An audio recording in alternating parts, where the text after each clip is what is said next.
This sitting is resumed. Prior to the suspension for lunch, the Honourable Chamber was debating the appropriation bill in Standing Finance Committee. We continue to debate the appropriation bill.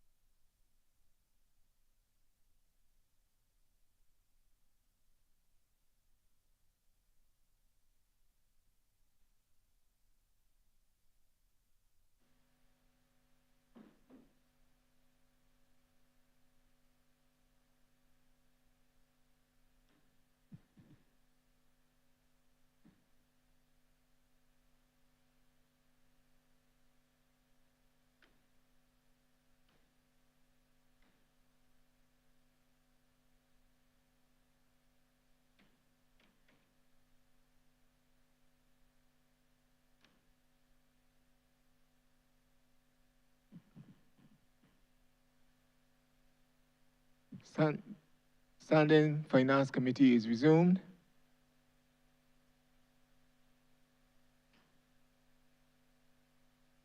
Honourable Member for St. Michael South. Thank you very much, Mr. Chair. Good afternoon to Senior Minister and to his team. I trust that everyone is well. Senior Minister, my question relates to really about consumers, but the first part is about the Fair Trading Commission. We know that the Fair Trading Commission is to regulate utilities in Barbados and to help ensure in a way that services are delivered fairly and hopefully that prices remain reasonable to Barbadians. And just reading on it, it sounds like the Fair Trading Commission should be seen as a friend to the people. Yet, when you follow the public discourse, one sometimes cannot tell if the public views it as friend or foe. But as I read through the estimates, if you go to 463, subprogram 468, the allocation for the commission this year is $5.6 million. So my question is, and this is really a question that relates to the consumers, how will this allocation strengthen the regulatory oversight of utilities, particularly in relation to electricity, as I have some follow-up questions, and the ongoing energy transition? Honourable Member, I'm going to allow Mr. Brian Rees, who is CEO of the FTC, to speak to the question. But let me just share with you a little bit that, again, the history helps to give the answer. The Fair Trade Commission, since it had been created, was really supposed to be that intermediary, intermediary force within the Barbados economy that enables us to modernize in a few fundamental ways. One, that you are looking after the protection of consumers, as you indicate. Secondly, that you are regulating in the interest of businesses being fair in the marketplace. So you're avoiding one company having a very dominant position in the market over everybody else. Regulating the way in which mergers and acquisitions take place so that one massive enterprise does not just swallow up everything without reference to the implications it can have for the market. And of course, there is the Office of, what's it called? Consumer Protection? Public Counsel, where the average man in your constituency or mine, who, for example, may go in at a store that I will not name right now, and get or feels that he got unfair in the exercise of purchasing something on a higher purchase basis, or the quality of the fridge that he carry home or the dinette set or whatever is not satisfactory, that he then has some sort of a recourse to a body that will treat to his concern in a very direct and targeted way. So those are some of the things that the Fair Trade Commission should be doing, and that is really what the money budgeted for in the estimates is about. Now, I confess, I have not carefully scrutinized to see the extent to which there's been a variation from before, but and that may be because I've only been doing this now for 3 weeks. But it is a reality that we have to make sure we finance those things. Now, with regard to the energy sector, it is even more important because the energy sector really is that driver of the Barbados economy for the future, at present and for the future.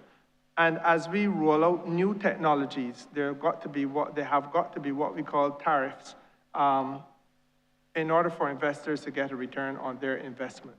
So that, for example, with regard to solar photovoltaics, when we first recommenced business after COVID, one of the first things that I had to do, and I believe former Minister Sutherland, the Honourable Member for St. George South, would have had to do this just before COVID, was to make sure that we had a tariff that was fit for purpose in the PV sector.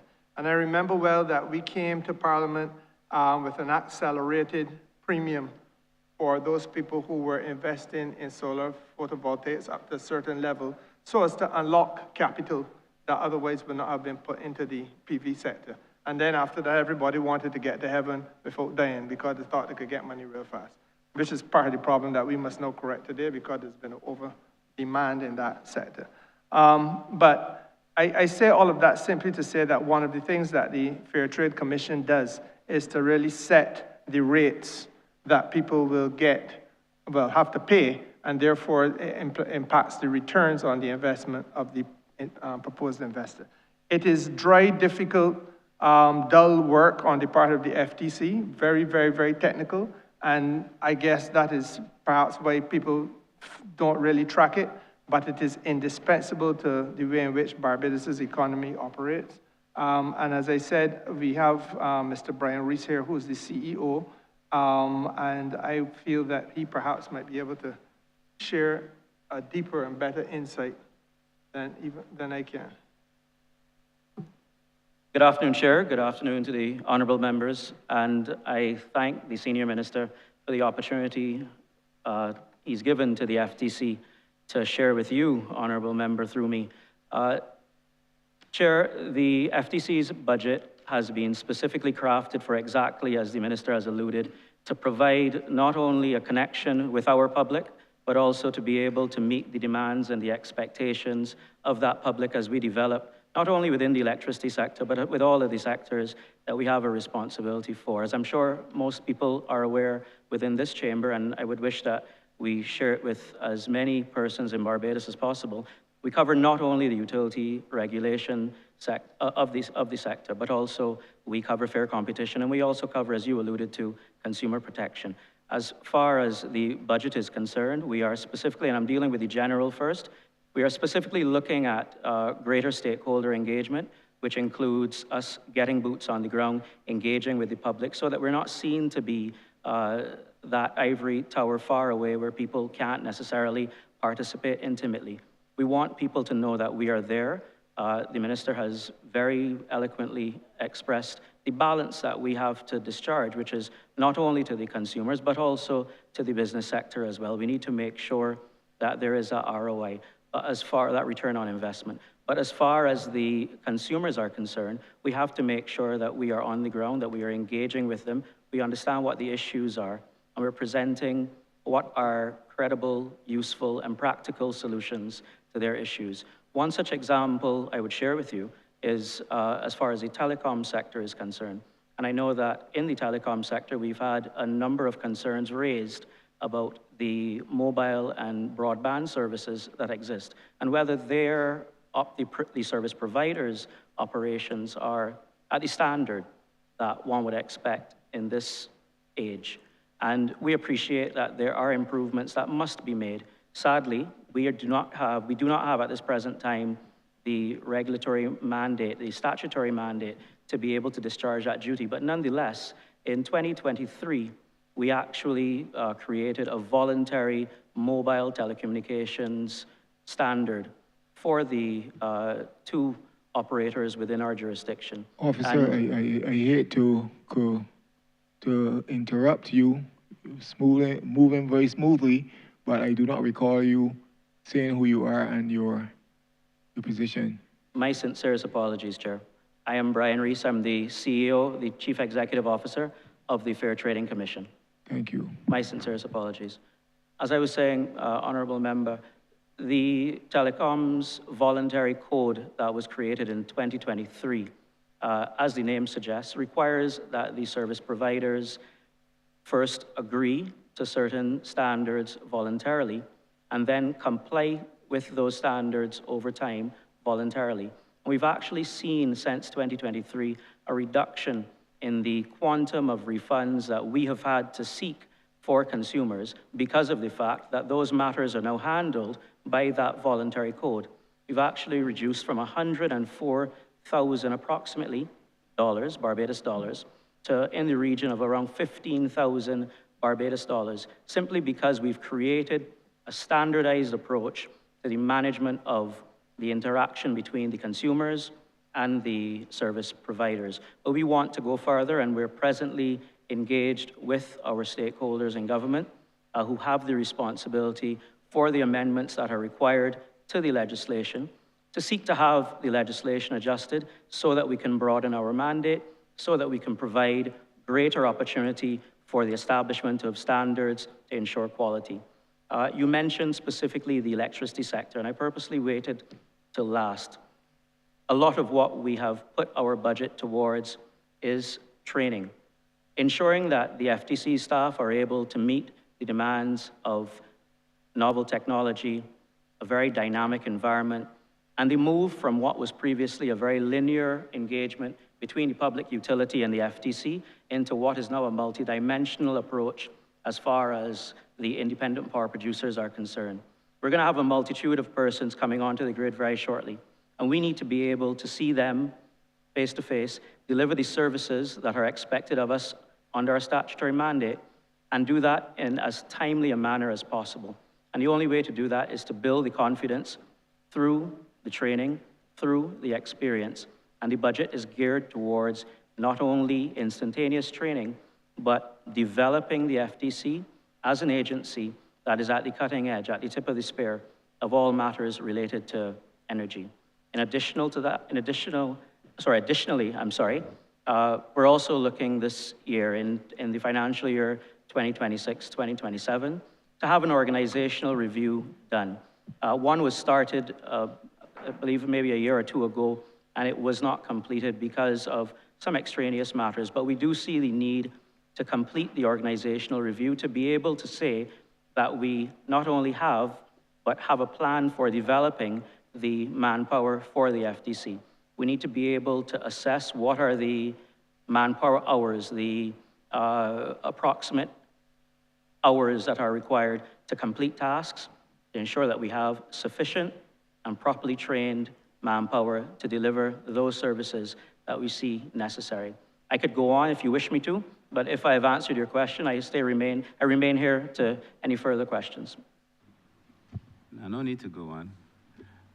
You were extremely thorough, and I appreciate the response. It's very informative. My second question, I guess it's tied to the first, and my follow-up question really is emerged from your conversation, Minister, on the Office of Public Counsel. In the estimates, they have 1.2 million, and similar to the FTC, I think the words that Mr. Reese used was seen as ivory towers. When I know that their primary purpose, my mind always goes to what's in the deal for people. How does this help people? And so for me, how do we, or what is the role, I should say, of the Office of Public Counsel? I know I've seen in terms of mediation, regulatory proceedings, and so on and so forth, but with a little bit more specificity for the public, so that these things do not seem to be things outside the reach of the ordinary citizen. What is the role and what is the $1.2 million allocated in these year's estimates for, similar to what FTC has been able to explain? My view also is that a lot of what you said should be known to the public. I just think we are not doing enough public engagement. And we are allowing the very good work of a lot of these organizations to be lost in untamed social media conversations. And so I would like to hear through you, Minister, about the Office of Public Counsel and to what extent that agency has really been able to help ordinary people. Honorable member, you know that that is a new question.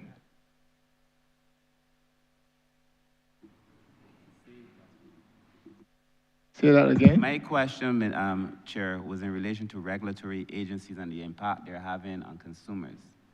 And that the minister, in his response, referred to the Office of Public Counsel as part of that programming. It is very much a follow-up question, sir. Okay.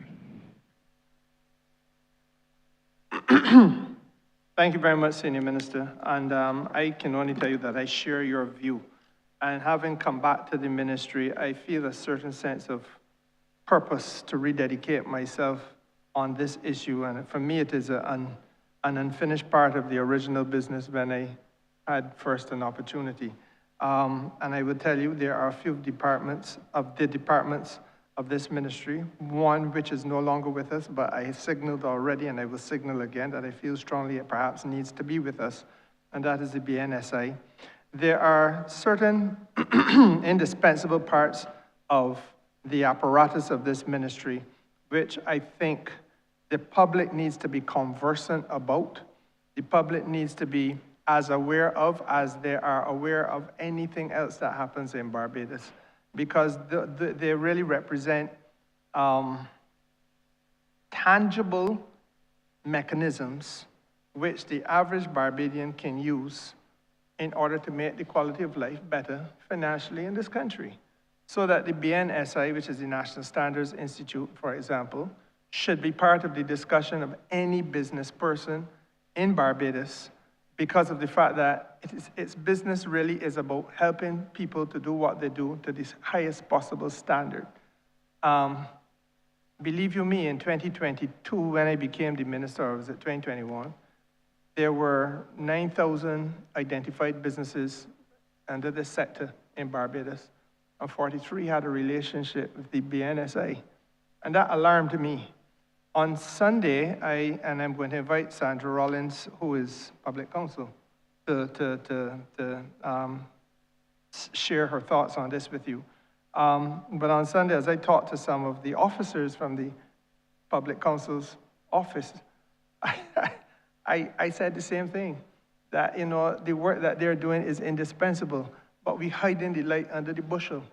And unless people know, then, and perhaps it is that they know but have forgotten and have not, it has not been constantly re-emphasized. I remember when the Fair Trade Commission was first created, the idea of an Office of Public Counsel and what it could do to help people who want to fight up with whatever private sector entity it is, especially the ones that were at that time doing a lot of hire purchase type business. That was something that I think gained good common currency in Barbados. Many years after, I don't sense that anybody talks about it. But we have to find a way to keep it top of mind, and I think this is one of the challenges that PS, myself, and my deputy are going to have to work through, because it may be that we need to use GIS better. There may be many ways in which we approach this, but the fact of the matter is that you're 100% right. I cannot disagree with you in any way. These are institutions that are critical.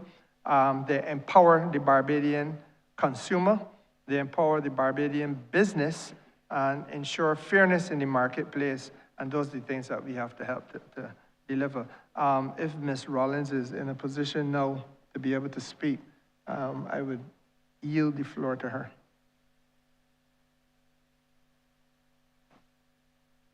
Good afternoon to everyone. My name is Sandra Rollins.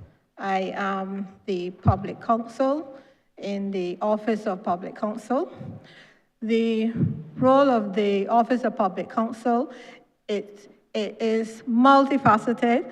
Mainly it is to educate the consumers of Barbados about their rights and also form of redress under the Consumer Guarantees Act, Cap 326E of the laws of Barbados.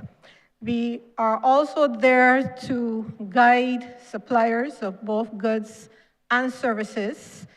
The whole idea is that we want consumers to be confident in the marketplace, that when they purchase goods, be it a washing machine, a cell phone, that they can feel comfortable that they are getting a product of acceptable quality, fit for purpose, and that if they are getting any service done, be it getting a house painted, house renovated, that the supplier of the services would provide the service of good standard. Now, it is true that many persons know of the FTC more than they know of the Office of the Public Counsel. And during I have been there from April last year to now, and we have been doing a series of outreach programs. We took part in two or three of the regathering exercises, two actually. One in St. John and the other three. One in St. John, one in St. George, and the other that was by the central bank. We also do outreach with the registrar of cooperatives. In those situations, we are meeting both consumers and we are also meeting suppliers. It is important that we engage both of them. This year,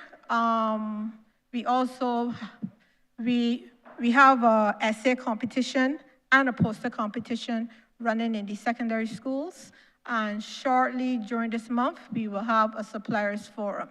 So we recognize that the Office of Public Counsel has to get out there and let people, both the consumers and the suppliers, know that we are there for them. What we have found recently, as I was mentioning to someone, that we are getting an increasing number, though small, an increasing number of suppliers calling the Office of Public Counsel to get guidance on how they should treat to a complaint from a consumer.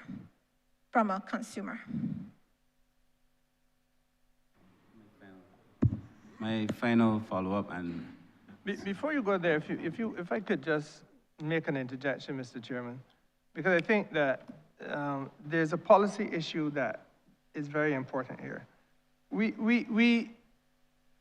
Senior Minister, I feel that in your sector, well,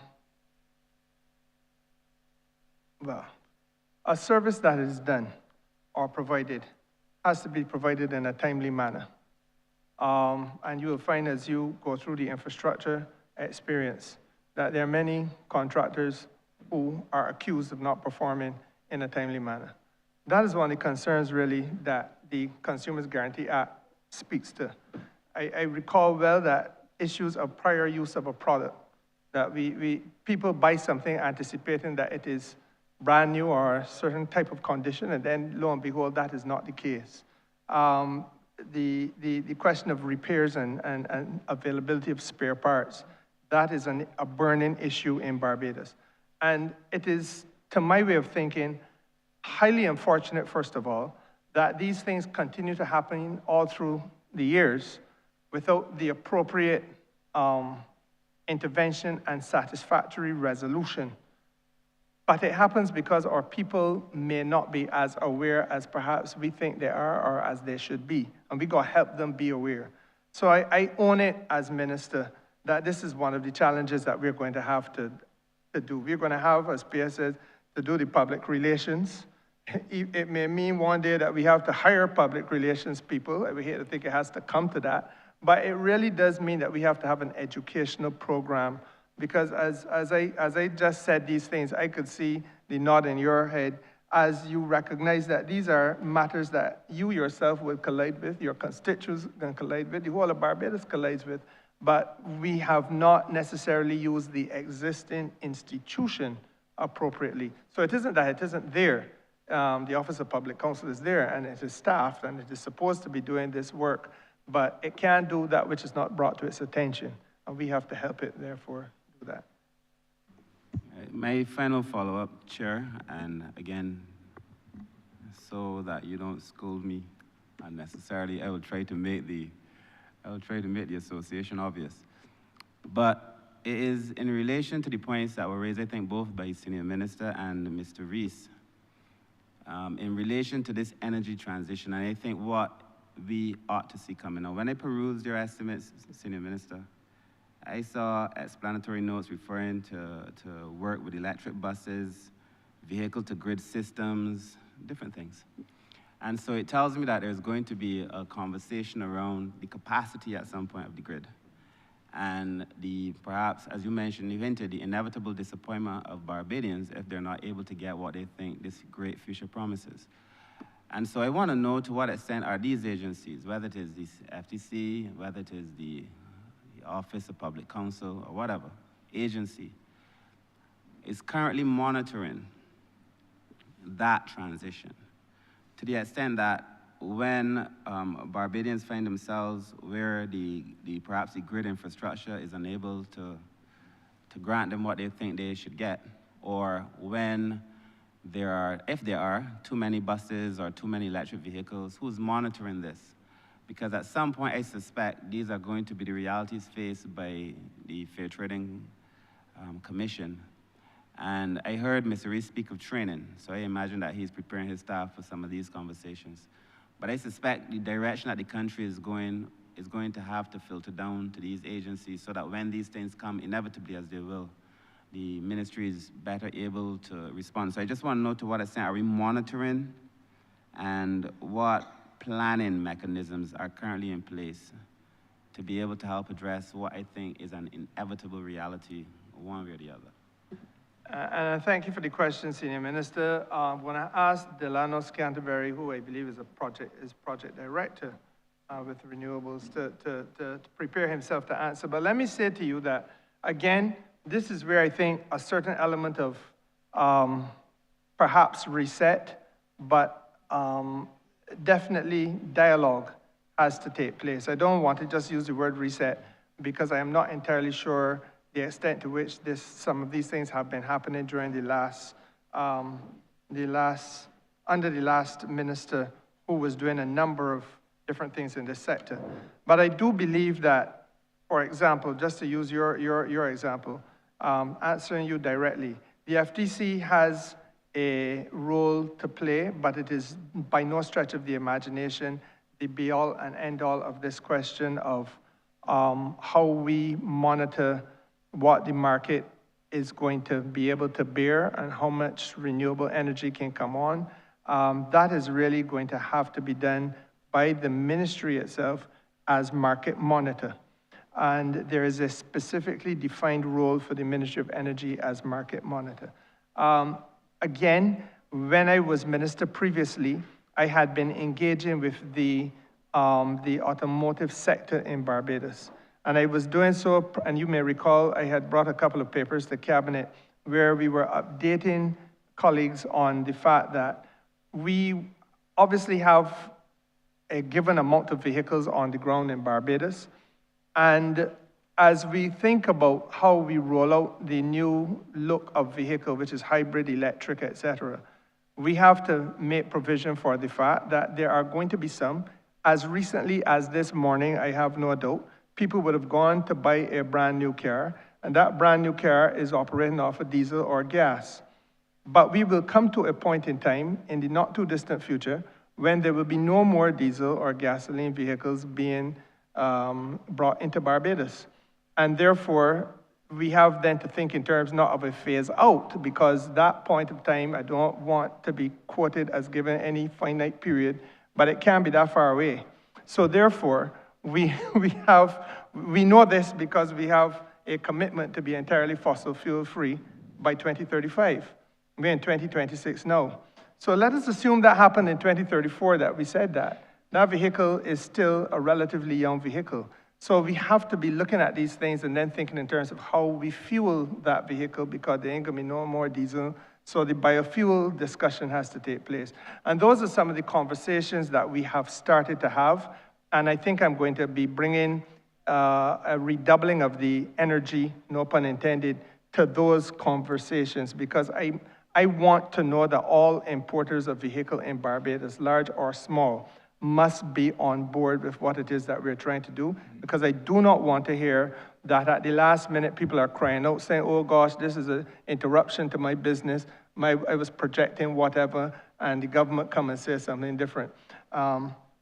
We need to be able to be all on the same page on this. So again, I take your point, Minister. There are many moving parts in this conversation, but it is a journey of national transformation, and it is going to require a lot of discussion and forbearance on both sides, because government has not always gotten it right and will not always get it right. But equally, we have to be given the private sector an opportunity to plan ahead and make the necessary adjustments, and have a proper window to do that. Delano Scantlebury, as I said, would probably be able to speak fairly extensively on this matter as well. Good afternoon. Thank you, Senior Minister. Honorable members, my name is Delano Scantlebury, and I'm the Project Director in the Project Monitoring and Coordination Team in the Ministry of Energy, Business Development, and Consumer Affairs. In relation to monitoring and in terms of the policies of government, the Project Monitoring and Coordination Team is made up of 2 persons, myself and a Senior Technical Officer. And we have been challenged. However, we have resources in this budget that would see us bring on 2 technical officers and some other persons to assist us in regard to the whole monitoring and coordinating of the Barbados National Energy Policy. But additionally, we have been working on the battery energy storage system as well as the Lambert Wind project. And those have taken over the majority of the resource that we have. But to say now that we have about 16%, I would say, execution in regard to the goal of the Barbados National Energy Policy at this point in time. And we are making serious inroads, and we would expect that with the battery energy storage system, which will be looking at 60 megawatts, along with the energy storage tariff, which covers 50 megawatts, and the Lambert's Wind project, which should be around between 30 and 50, that we would be moving in the right direction in regard to fulfilling on that mandate. I think I'll stop at that point. And only to say before you go further, Senior Minister, that again, you would have heard, it is fairly self-evident. We are undertaking a mammoth task of transformation, but the bodies, the human capital has also to be there. But that is not a situation peculiar only to this ministry. We are all doing more with less, and that is the challenge. Thanks, Chair. Senior Minister, I wish you all the best. I suspect that after this conversation, you'll be in a better position to argue for some support for Mr. Delano to be able to deliver on this most important mandate. Thank you very much. Thank you, Honourable Member for Christchurch East. Thank you, Mr. Chair. As they say, patience is a virtue. Minister, I want to thank you for what you've done so far. And what I'm going to raise with you is something that people have raised with me, and people have asked me questions, and then in trying to answer those questions, I realize where the issue really lies. If you were to go to Google, and this is the last resort, it disappeared, concessional or grant funding for development in Barbados. I was just Googling widely. It lists a number of things: enterprise growth fund, the trust funds, student revolving loan fund, a set of things. But most people in Barbados have no idea of what applies to who and how to access it. So everybody now knows about the trust funds, because I think perhaps the biggest assistance program we've ever articulated or pushed has probably been the trust funds. So most Bajans know that the trust funds exist. Somebody raised earlier that they may not know exactly how to access it, but most people know it exists and they know the reason for it. But for the person who does not need $10,000 or $15,000, but for the person who is looking for $50,000, $75,000, $100,000, and they have a plan, then they don't know where to go. Now, a lot of the grants that we have and the facilities we have contemplate them being used by somebody. So it's not that we have them and we hope people don't find them and nobody don't come and ask for them and then we try ways to disqualify them. It should be the other way. We should publicize them as much as possible, so as many people as possible know about the facilities, make the criteria and their application very, very clear that everybody knows this, you can go and pick the fund that best serves what it is that you're trying to do and know what you have to bring in order to get a successful application. So there should be somewhere where all of this is in one place. Funding by government, and it lists it down and it has the branches and you can follow it through and whatnot. So I'm just wondering if there is any plan to do anything like that. And then the flip side as well is not just a plan to do it, but to publicize it so everybody can actually know.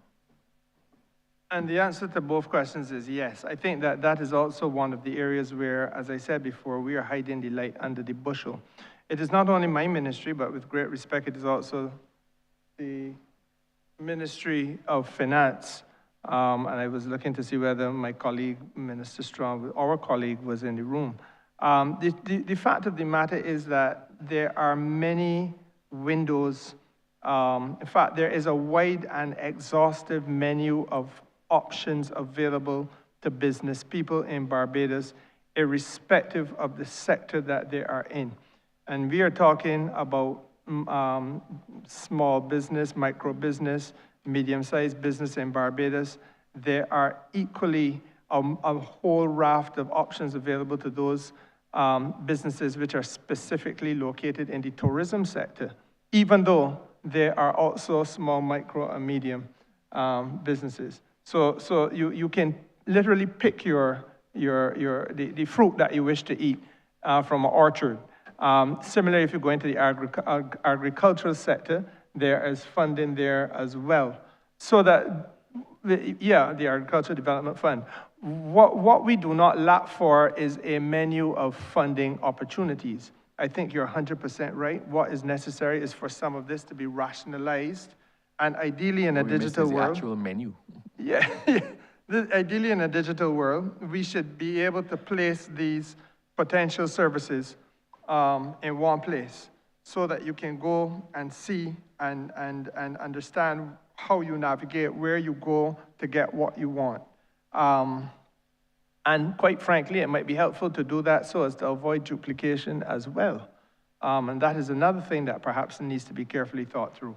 But I do agree with you that this is an area that does require some attention in the interest of making life easier for people who are seeking out what is available. So in pursuit of that, the other issue that persons face is nobody's lending you money unless you're showing some commitment through either an incorporated company or some registered business or something. And I want to commend, I was about to say Kaipo, I want to commend the corporate registry for the work it has done recently. But I still do believe that the incorporation of businesses and forming businesses in Barbados takes too long. Sometimes when you go trying to incorporate a business, if your name is kind of close to an existing name, so let's say Double R's DJing services, but I want R's car rentals, where one has absolutely nothing to do with the next one, right? We keep getting stopped for what I call, or we add complications where I think we need to look and see exactly why the rules exist, so what the rules governing passing off, and those sort of things that make the application of rules make sense. So I want to know what is being done to streamline the processes for registering businesses and companies and making them a lot more user-friendly and a lot faster. Sometimes the opportunity is lost because you can't get that company incorporated today or tomorrow. Minister, AG, much like you, I understand it from the side of the practitioner of law who has to try to get something done for a client very quickly. Ms. Tamisha Rochester is the officer in charge of Business Barbados right now, and was before that, as you know, Registrar of Corporate Affairs, so I'm going to allow her to field your question. But I do think it is a reality that we have to be mindful of. I myself, as I said, have experienced it. And frankly speaking, I know that a lot of work had been done in terms of trying to improve the state of affairs. I would be interested myself in hearing from not only from the from the officer in charge, but equally from the sector as to the extent to which they identify significant improvement now as opposed to what it used to be. But you and I both know that significant effort has been put into this. But I will yield the floor to Ms. Rochester so that she can share her thoughts. Good afternoon, Chair. Good afternoon, honorable members. My name is Tamisha Rochester. I am the Registrar and Officer in charge of Business Barbados. Sorry.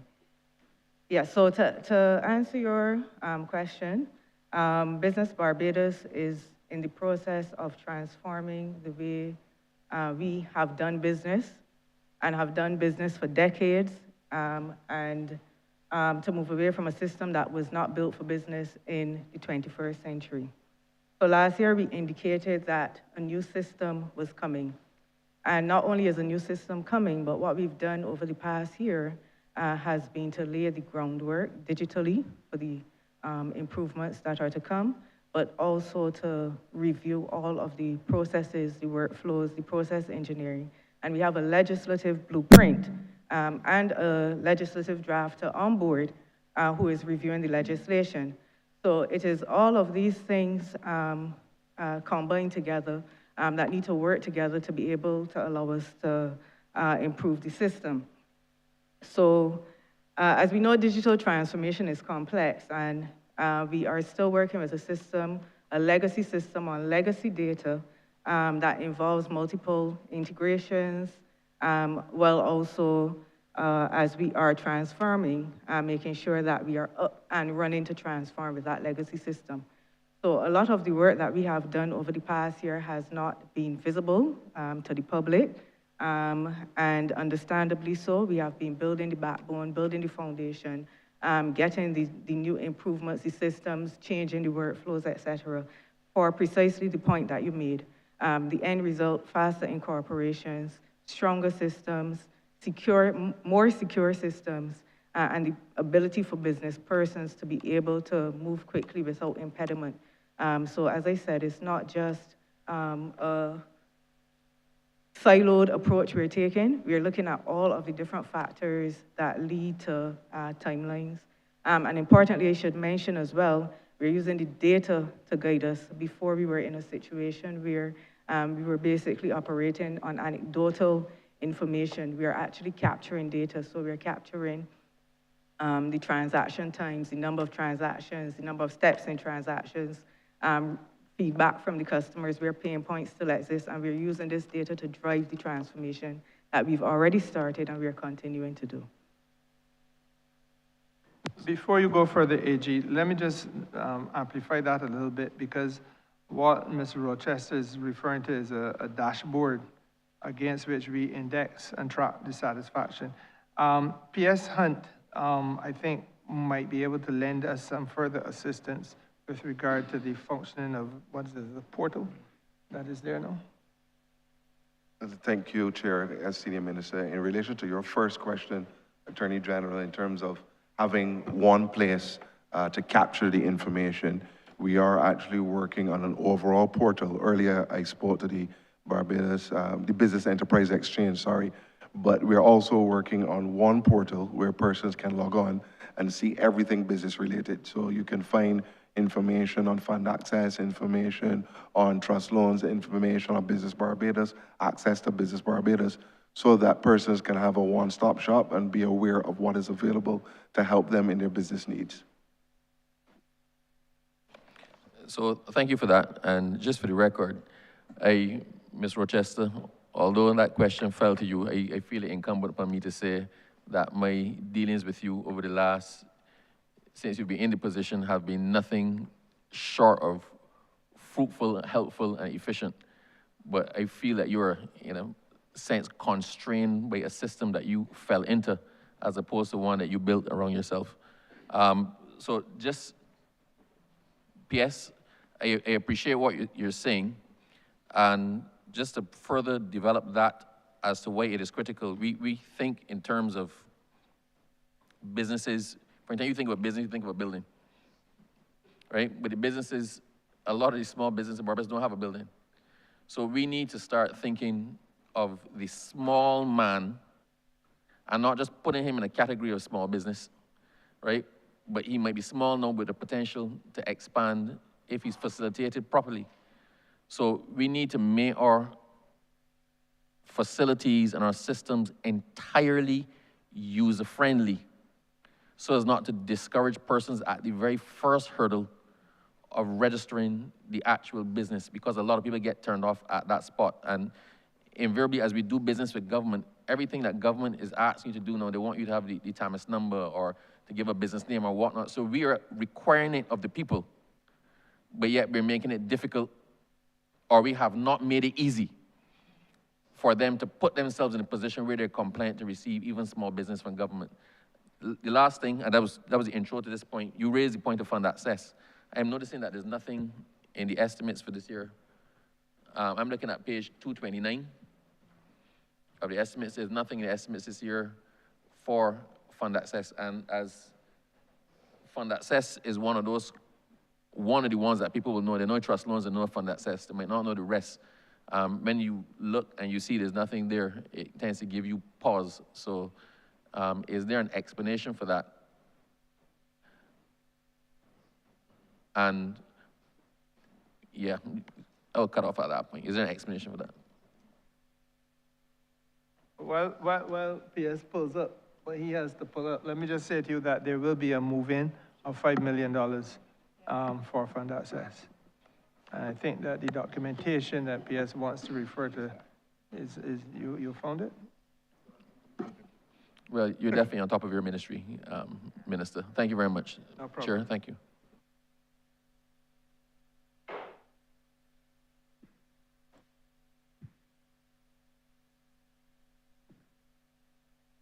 Honourable Member for St. James South. Thank you, Chair. My questions will actually follow some of the comments already made by the AG. Critical to our plan as a government is economic enfranchisement and inclusivity.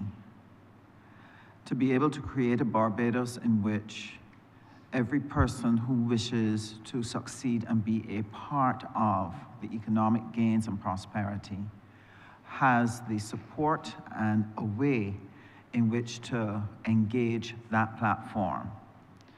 We know that for many, many years, that platform would be dysfunctional, dominated by a handful, and systems set up that don't properly support leveling it out and removing the obstacles. And I appreciated hearing some of what you were sharing already, the steps that you're taking to give better support to entrepreneurs, etc. One of the areas, if we're going to do that, there are a number of things that, in my mind, need to be done to complete the ecosystem in a way that it is truly helpful and liberating to all Barbadians. And the issue of the opportunities in the economy would be critical. we are doing estimates, we are doing a budget, and in there will be chock full of opportunities for people to engage the economic space. But many people may not be able to spot the opportunity in something that we share. And we have not, as far as I am aware, looked at taking the time to pull out in each budget the things that are there and to have a methodology for spreading it. So what I want to know is if in the forward plans for the ministry, if this type of work can be done, and how do you, if you do have a plan, how do you propose to make this happen? Because without that knowledge, people cannot engage the space. And then people then cluster in the same areas and create saturation in the areas that they know, whereas if they had better knowledge, they could spread and be engaged in niches that really have some opportunity. So I just want to know if there are plans to be able to do that and how you think you would like to approach it. Minister, I want to begin by saying that I share your view on a liberating ecosystem which will facilitate meaningful engagement.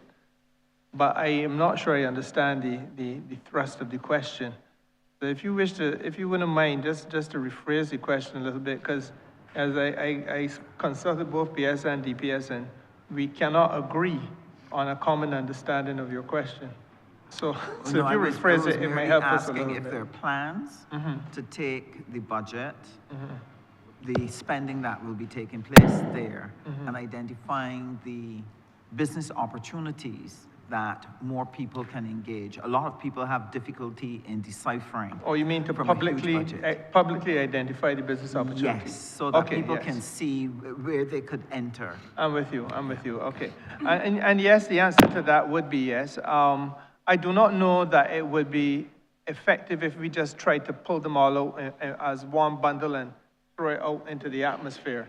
But certainly there are a number, as you know, there are a number of departments within this ministry. And so, for example, just to randomly go through one or two, I think it would be correct to say that there's $6 million in the vote for the National Financial Literacy Platform program. And we have already had discussion as to how we will have targeted interventions in expanding the National Financial Literacy effort. I had indicated earlier that in part thanks to you, and to others who have been in the Ministry of Education, we now have all of the public primary and public secondary schools on board, and they would have, within the last month, been at least 3,000 sessions that had been done, or over 3,000 sessions that had been done with children on financial literacy in our schools during the course of the last 6 months, We must move that program now and use that $6 million to get us into communities. And you understand the importance of that. When you were in the ministry, this was one of the things that you would have been urging upon us. And the fact of the matter is that it is not just schools, and the communities, it is equally in the businesses. And so therefore, I can say to you that already we have a number of business places where we are doing the National Financial Literacy training. That, of course, enables the average employee to be able, while at work or in the context of the working space, to be doing something which is personally developmental and economically helpful to themselves. So we're, again, meeting people where they are. There are several departments where the rollout will be done in a similar vein. And so therefore, the answer to your question again is yes. From department to department, we would be using that amplified vote, and there are many areas where now in this $8 million we are having more to spend than we ever did before, and we are planning to deliver in a very direct way to the sector that the department has control over. I'm glad to hear the response, Senior Minister, because I believe collaboration between units and between ministries is going to be critical going forward. In the Ministry of Training and Tertiary Education, we would be incorporating entrepreneurship and financial literacy training within the programs which we will offer going forward. And what we want to do is to be able to give people the option of acquiring skills that they can either use in entrepreneurship or use to be able to get a job. One of the challenges, however, that small businesses experience in trying to get work, whether it is from government or from in the private sector, is that sometimes they may not have the expertise, sometimes they may not have the insurance to cover if they make an error. I'll never forget one entrepreneur saying to me, it is not that the quality of bigger companies is necessarily better. It is that if they make a mistake, they have the money to deal with it, whereas the small business person may have to run and hide. So that's why I appreciated what you said about standards and being able to support and help people to meet them. So my question is, in order for people to be able to take advantage of business opportunities, there may be the need to work in cooperatives to do it. And I know that a question came about cooperatives already, but I want to know if the cooperatives department is working towards looking at helping them to source opportunities and to work in groups to get it. And if we can consider putting project managers. A case in point is like when you have construction, for example, because sometimes when there are mistakes in construction, it is a headache, not only for the homeowner, but whoever has done the project and so on, and the whole thing comes into disrepute. So people try to avoid small persons doing certain things. So my question is, can we look at having project managers that will supervise, say, a small group of people who have a contract to help them work through it until they build sufficient experience? Otherwise, they'll never be able to break into the opportunities that become available in the economy. Because right now, the economy is growing, and if it is growing, there are opportunities, and we need these supports to help them to be able to get in and be a part of it without creating unnecessary damage to their reputation or to the client that they're serving or for the person that they are doing the project on behalf of. Thank you, Minister. And Minister, may I say to you, I'm going to invite two people to speak to this. The CEO of the Trust Fund Limited, Mr. Jerry Amos, would have, I am sure, been trying to signal to me when I was addressing the issue of your previous question. But equally, Mr. Brent Gittins, who is Registrar of the Cooperatives, should also be given the opportunity to speak to the latter. I just want to say briefly that I agree with you. I think maybe you have actually understated a chronic case of a problem in Barbados. The word stigma is the ideal word to use in my judgment. And we stigmatize small and micro businesses due to, on the basis of operational issues, due to inherent prejudices in this society. For example, in addition to the very clear and cogent point you make, you can add the stigma, which is an ongoing stigma in the construction sector, where we say that small business people should self-mobilize, because self-mobilization is a tool that is used by the larger entities in construction to convince clients, including the government of Barbados, that, look, you don't have to put yourself out to find resources to start a project. We can self-mobilize and get it up and off the ground faster, and so therefore it gives you longer lead time to do your budgeting and be ready to start to pay. Fact of the matter is, however, that if you approach it that way, you stigmatize the small business person who does not have the capacity to self-mobilize because he has been functioning on very slender profit margins. He has no financial buffer to fall back on and to protect himself financially, far less to take out his own money in order to go or to mobilize resources against his limited assets in order to start a project without being funded to mobilize. And so therefore, the small business person is excluded from the opportunity. And that is an inherent prejudice that does not work in the interest of business development across the board in Barbados. So I want to be very candid. My view is that those are some of the things that these are ills that we have to confront, face on, and find a way to overcome.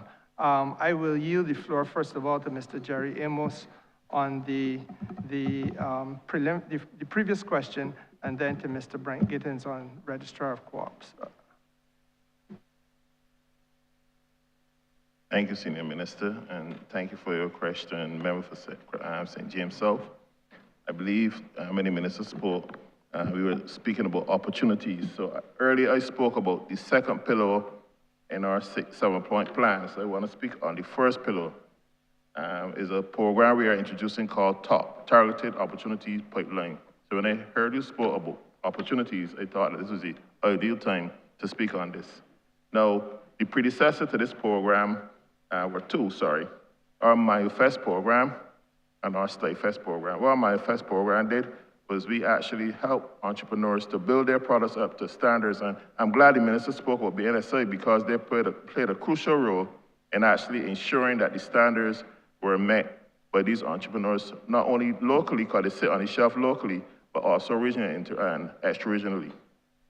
So to speak on our MyFest program, I want to first say that, I spoke to the minister earlier on this, that I was so proud this week when a store owner in Bridgetown said that she's not taking any products for anyone unless to go through the Barbados Trust Fund Limited MyFest program because of the standards that they come out to the program with. So let me speak about TOP.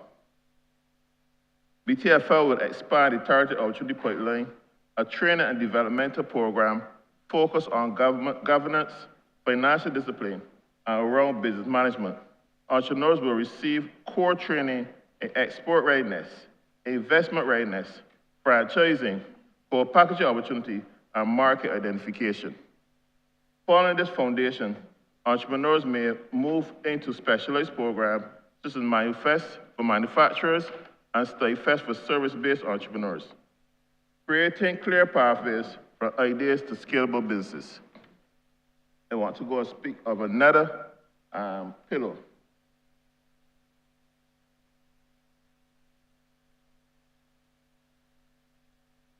Investing in the next generation. BTFL will encourage early-stage entrepreneurs among young Barbadians by supporting families who wish to assist their children in launching businesses. Parents may partner with the institution to underwrite or guarantee small starter loans that allow young entrepreneurs to test viable business ideas. And let me explain that a bit. We're here to speak about the fact that there are richer persons in the island than others. So when I don't want to say the word, but when a more fortunate family has a child that wants to go into a business, the parent might say, here for this little $10,000, you can start your business. We have persons in the community that are not able to do that. So we're saying to parents, come with your child. They have a good idea in school already. We will allow you to underwrite the loan for that child, and we will actually give the loan so the child can actually live the dreams. We see this all the time from in other sports, where young people are good at cricket at a certain age. They don't have the exposure, and when they reach 21, they can't make the West Indies team. We want to get these young people very early, bring them into business, and then we train them right up the line so that they become successful in what they want to do. So we want the parents to come forward with the children, and we're going to allow them to underwrite the loan for the kids. So all the opportunities you're talking about, we're trying to capture. We even want to go into the prison because we've seen over the last couple of years how we had persons that were incarcerated. They came out and they're doing wonderful things. So we even want to go into the prisons as well to carry this training to the prisons. So we are looking for opportunities, member. We are looking for opportunities for entrepreneurs, and trust me, we are going to achieve our goals. And Registrar of Cooperatives, Mr. Gittins. Good afternoon, everyone. Brent Gittins, Registrar of Cooperatives. Through you, Chair, I will seek to answer the question from the Honourable Minister. So I would say that the process of having project managers working with cooperatives has already started. We would have recently formed a cooperative in construction. And that cooperative has a project management team that will seek to oversee the viability of projects that the cooperative takes on. The team also will include a quantity surveyor. So the whole notion of project managers working with cooperatives, I would say, is already in motion. Our department as well is quite willing to put groups of people in contact with project managers that we would have, that we can source. So I would say that we try to ensure that cooperatives that are involved in certain projects would not go into these projects blindly, that they seek to have a project management team either within the cooperative or they can have them as consultants to ensure that the projects that they're entering into are viable and worth the risks of taking on. So I hope that answers your question. It certainly does, and I'm very, you wanted to? No, I was only going to say, Honourable Member, that is standard now across the ministry. And so, for example, in the vending zones, there will be project managers who will be guiding that process. Excellent, and let me thank you very, very much for that, because that is going to make a great deal of difference to people being able to participate in the opportunities in the economy. The only thing you need now is to make sure that government pays early and on time so that we don't kill the cash flow of small entrepreneurs. We're going to speak to that too, Honourable Member, by virtue of a program called Factoring. And if you have another question or you want to come back, I will elaborate on factoring. I don't want to incur the chairman's wrath. But I think that we need to accept that it is a reality that many of our small businesses struggle. And frankly speaking, not because only government pays late, but it is a lived reality that large private companies that get contracts subcontract to small players and pay them late too. In my professional capacity, I've had to carry some to court when 6 months pass and they didn't get paid yet. And so therefore I know of what I speak. And the issue of factoring is a policy intervention that will allow for an entity that might otherwise have to live off of an overdraft facility at 10 or 12% every month to be able to get the invoice paid off, but only pay 2%. There were those who needed financial literacy training in the last election that spoke against it, but I know that it is something that will change the course of life in Barbados. No, I didn't know. I meant people that are found in a certain street in St. Michael. Well, thank you very much. I really appreciate that, and kudos in the for area. Putting these things in place for the small business sector. Thank you, Honourable Member for St. John. Thank you, Chair. Senior Minister, I have one question. I have several, well, over 100 buildings across the island, community centers and pavilions. I'm just asking, what is the possibility to initiate a project between my ministry and yours that will allow some of the small facilities to have lights as a result of the PV systems on the top of these buildings?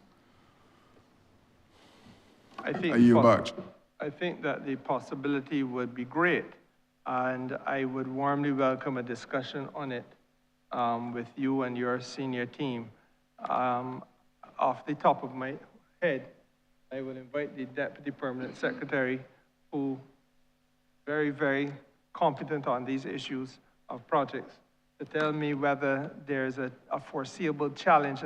Obviously, you're not putting it to me, we haven't drilled down.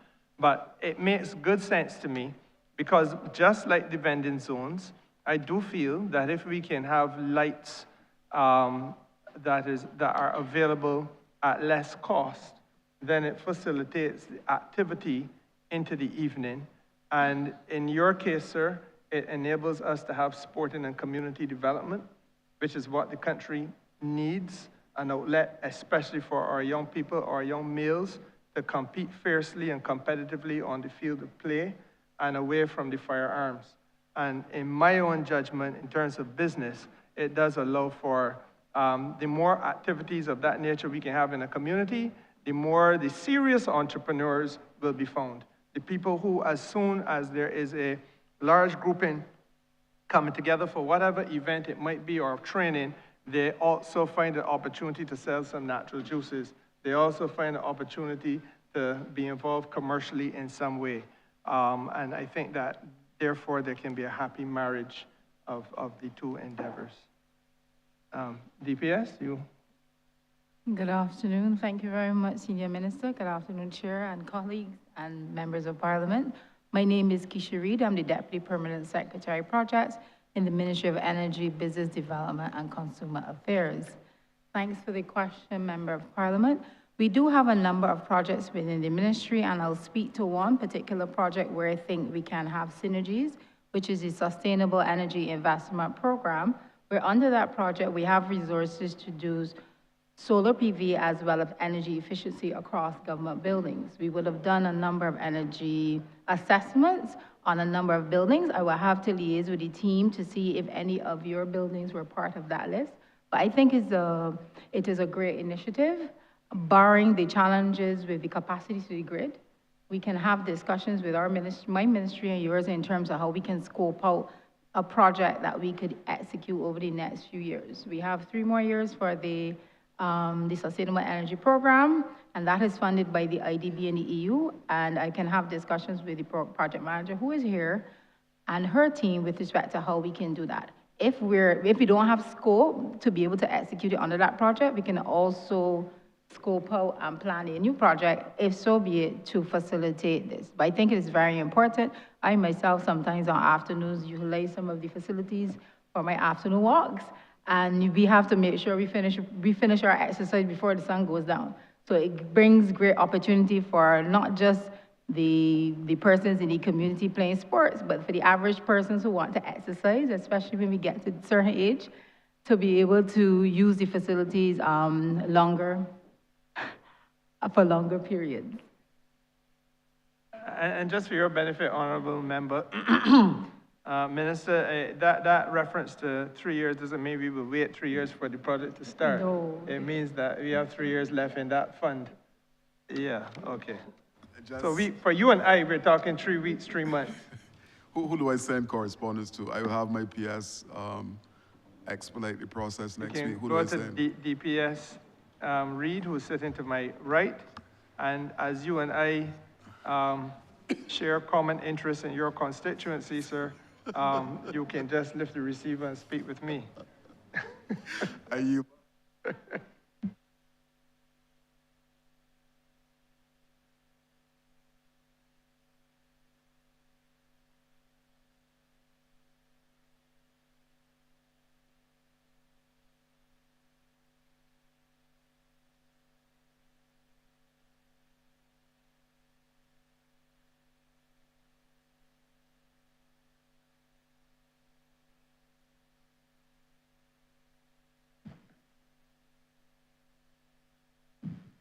Honourable Member for St. Philip South. Thank you, Chair. I do have, Senior Minister, congratulations to you and your team for an excellent job done so far. I've been following the presentations, and I'm indeed pleased to note the responses. However, I do have a burning issue as it relates to telecommunication cables that have become a source of growing national concern for Barbadians. The untidy proliferation of overhead wires across many communities has created an unsightly landscape that distracts from the natural beauty of our country. In addition to the aesthetic impact, these cables pose potential safety hazards where they hang low across roadways and pedestrian ways, creating risks for both vehicular and on foot traffic. In a country that prides itself on order, infrastructure, resilience, and a high standard of public spaces, this situation has increasingly become a vexing issue that warrants urgent attention. Therefore, I will be happy to know what measures are currently being proposed or implemented to regulate the installation, management, and maintenance of telecommunication cables across Barbados, and whether your ministry intends to establish and enforce a comprehensive regulatory framework to address this matter.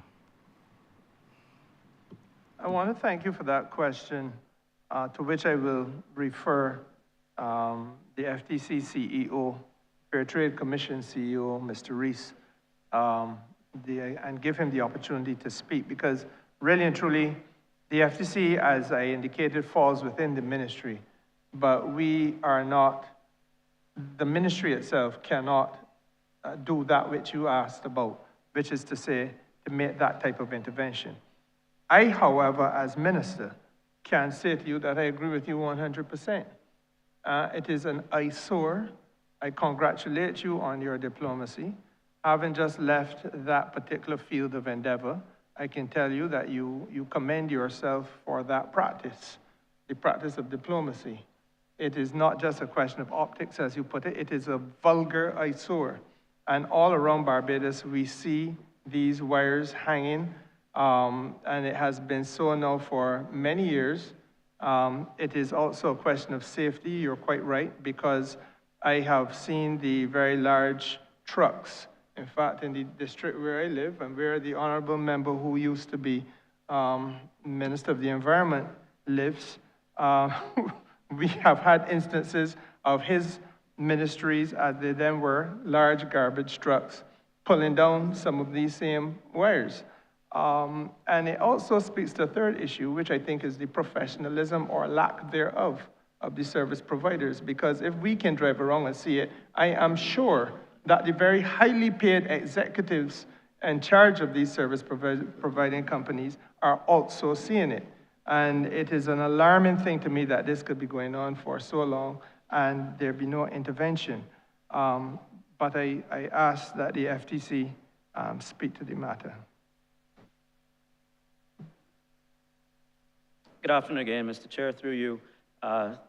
Unfortunately and regrettably, the specific matter that's raised, the infrastructural positioning of lines, et cetera, is not something that falls under the mandate of the Fair Trading Commission. However, I think that this again speaks to what I had brought up previously in my response to the question raised about the future of the FTC.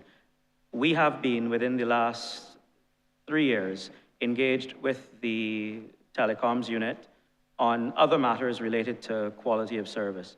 And the quality of service standards speak specifically to the ability of the consumer to utilize their electronic communication devices. Under our mandate, we have responsibility for economic regulation and also for those standards, those quality of service standards. But however, I think that the future of the FTC could very well include greater involvement with stakeholders such as the telecommunications unit, a greater collaboration in that engagement, so as to ensure that those types of standards are also discussed as a whole of government approach to issues. It is an unfortunate thing, not only in terms of the aesthetics, but as you alluded to as well, the safety consideration. In a previous life, I was heavily involved in the electrical, in managing electrical infrastructure, let's say. And because of that, I feel very strongly about the fact that consideration has to be given to the safety aspect, not only for those who may unfortunately uproot the poles because they've pulled on the lines, but also the public at large who operate within the vicinity. So it is a critical issue. I unfortunately cannot give you a response that offers much assistance, but I would say that we will engage with the telecommunications unit. We will collaborate with the telecommunications unit to try to see what solutions can be arranged as urgently as possible. I want to thank you, Mr. Reese, because your answer has illuminated, obviously, a little bit of a lacuna, a loophole, which we now have to plug. And clearly we are, in fact, it has provoked conversation between the Deputy Permanent Secretary, myself, and the PS himself as to what next steps should be.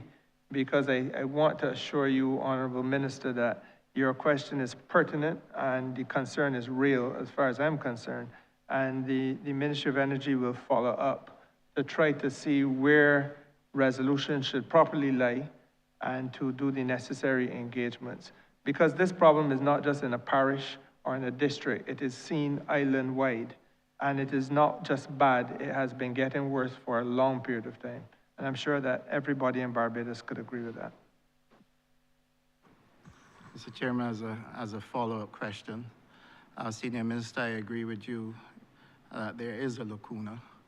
And in addressing it, I would also want for you to take into consideration the service deliverables of the service providers as well. For example, it took all of 4 weeks for one service provider to address a fallen line in a community in my constituency. And then if you were to be traversing Barbados, somewhere between South District and St. George down to Bussa, if you're using your mobile phone, you have no service, it just drops out. On the highway as well, you dare not have an online meeting traveling in your vehicle on certain parts of Barbados because you can very well be cut off from that meeting due to the poor service delivery. And I would like to think that in a space like this in the 21st century, that service providers are held accountable for service deliverables that people are paying for. And I would like, in addressing the lacuna, that this is something that you can take on board as well. I believe, Honourable Member, that it might be worth hearing from Mr. Reese, because I do think that we have now entered, if not trespassed upon, his jurisdiction.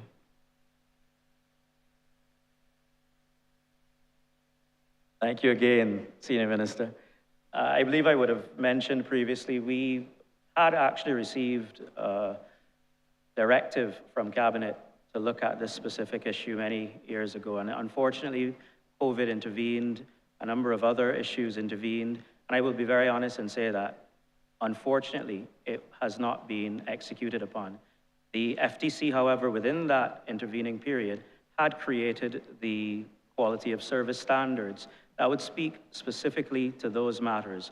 What we need to do now, as I mentioned previously, is ensure that the collaboration between all of the various ministries, all of the entities that have the responsibility for, one, the legislative review and amendment, as well as the implementation of the quality of service standards, and then ultimately the engagement with the service providers so they better understand what we expect, not only as regulators, but as consumers as well. Then hopefully, in a very short space of time, we will be able to see it. But unfortunately, at this point in time, the regulatory limitation is that the legislation does not allow us to manage that particular aspect. But we are seeking to have it changed in as urgent a manner as possible. Legislative reform, not only within the telecom sector, but within the, well, as far as Utility Regulatory Act is concerned, and all aspects of the legislation that bears upon the Fair Trading Commission is to be looked at within this financial year to try to see how we can stay abreast of the needs of the consumers, stay ahead of the issues before they present themselves in a proactive way. and ensure that, as I mentioned before, that we're providing the services that are expected of us, not only to consumers, but also to businesses as well. So that legislative change is really the crux or the focal point of the change that you're asking for. Okay, thank you very much, Mr. Reese. I want to say to you that my senior team will reach out to you or your team with a view to us pooling our resources to advance this particular issue and to wrestle it to the ground. And my PS is reminding me that even as we do so, we have to look at the capacity building which is necessary within the FTC as well.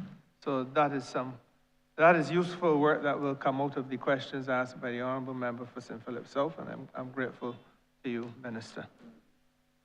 And Chair, my final follow-up question. And Senior Minister, I really do appreciate the feedback, especially the assurance that you've given to address the matter and building capacity within the FTC. So I guess it's upon that that I also ask that you consider the increase in rates that consumers sign an agreement for, but would face increased charges without consultation to them. For example, you may take out a package that gives you a certain amount of Wi-Fi, entertainment, etc. You may lose some of your channels, but the prices don't go down.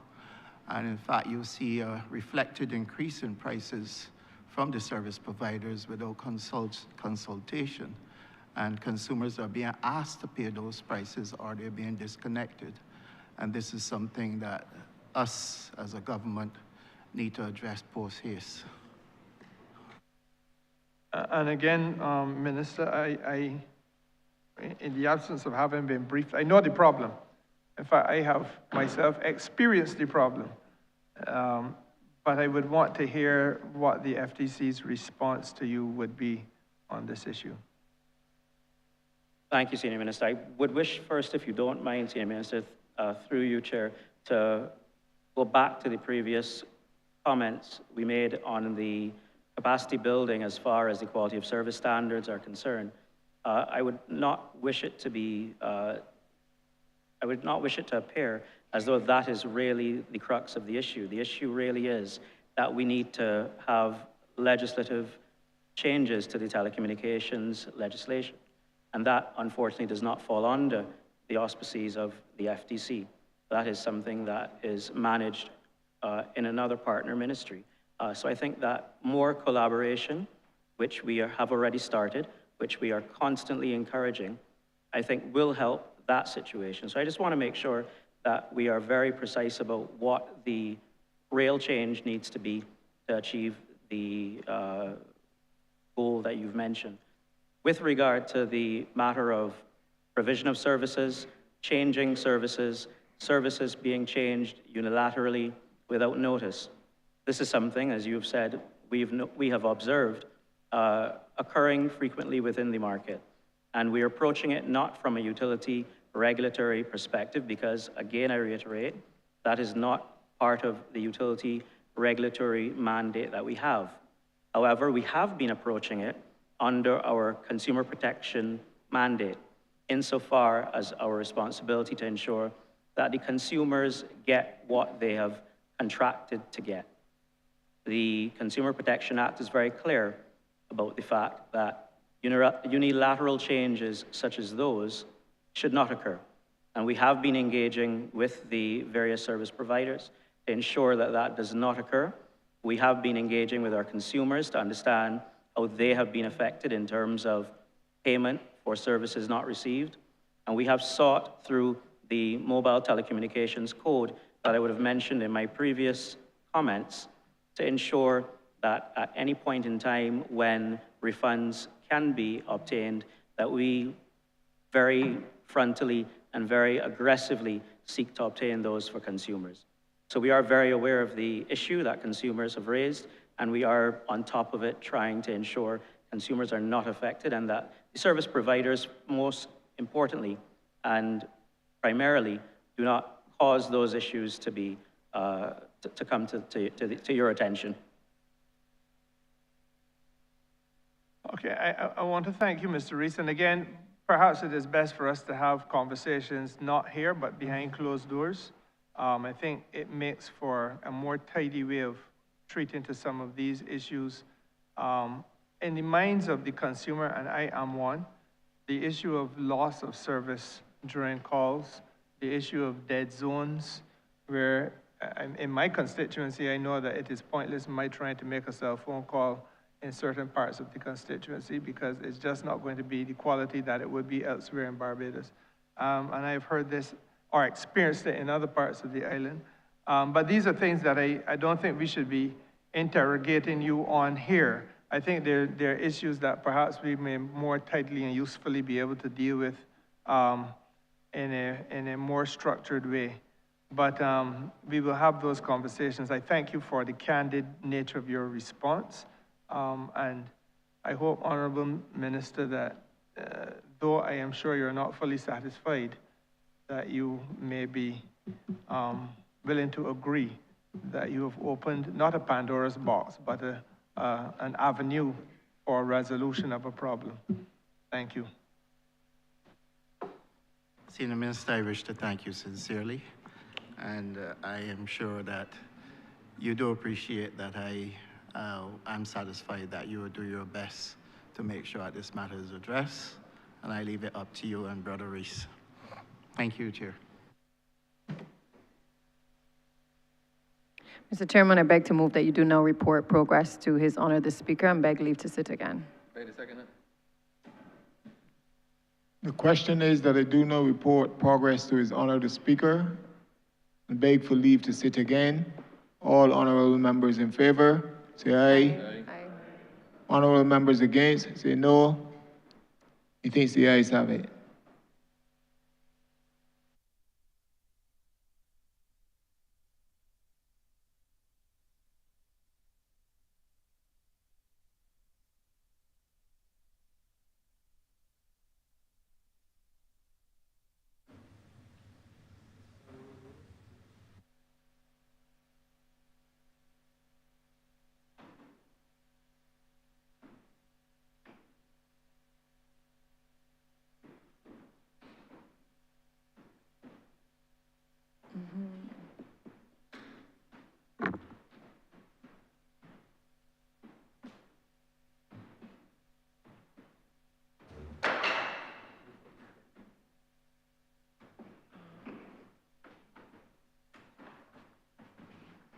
Chairman has reported progress and requests leave to sit again.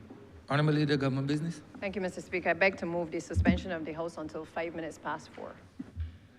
The question is that this Honourable Chairman will be suspended until 5 minutes past 4. All those honourable members in favor, please say aye. Those against, please say no. Me think the ayes have it. This Honourable Chairman stands suspended until 5 minutes past 4.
This sitting is resumed. Standing Finance Committee will continue.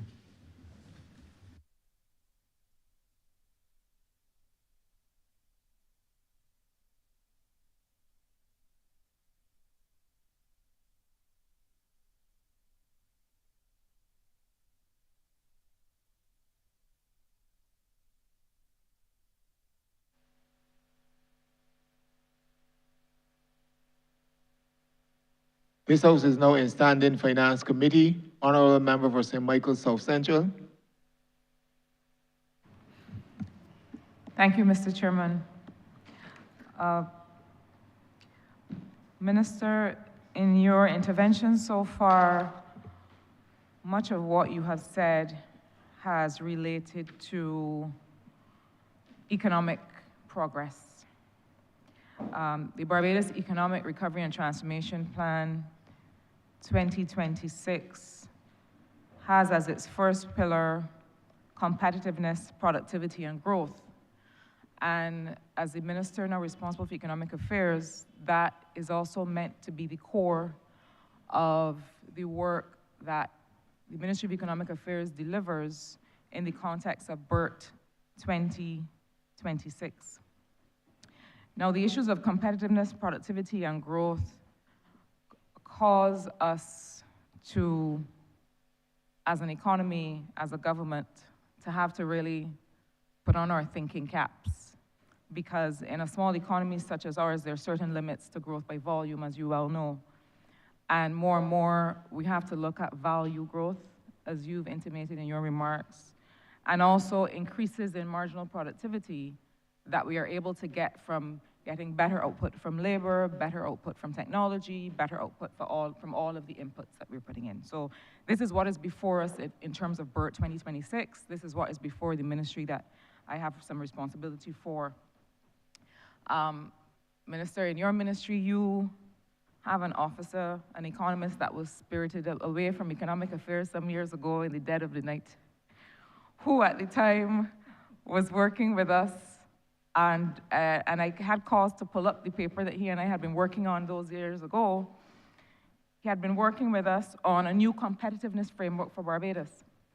And under that framework, what was contemplated and some of the work that was begun was, Minister, you were a key part of that, this Doing Business Subcommittee of Cabinet and this Doing Business Public-Private Sector Committee that we had established. I thought that was important work. It was a hands-on committee that was meant to look at addressing some of these competitiveness issues.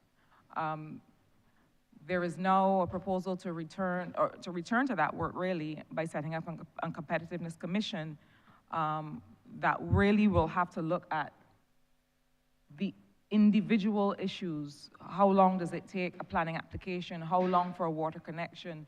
Issues of connectivity that were just raised by a previous speaker. So my question to you has to do with, even though Business Barbados is off book, is now meant to be self-sufficient and running its own operation, the work of Business Barbados is so critical. It is really at the core of how we're able to help improve our competitiveness and productivity and ultimately growth.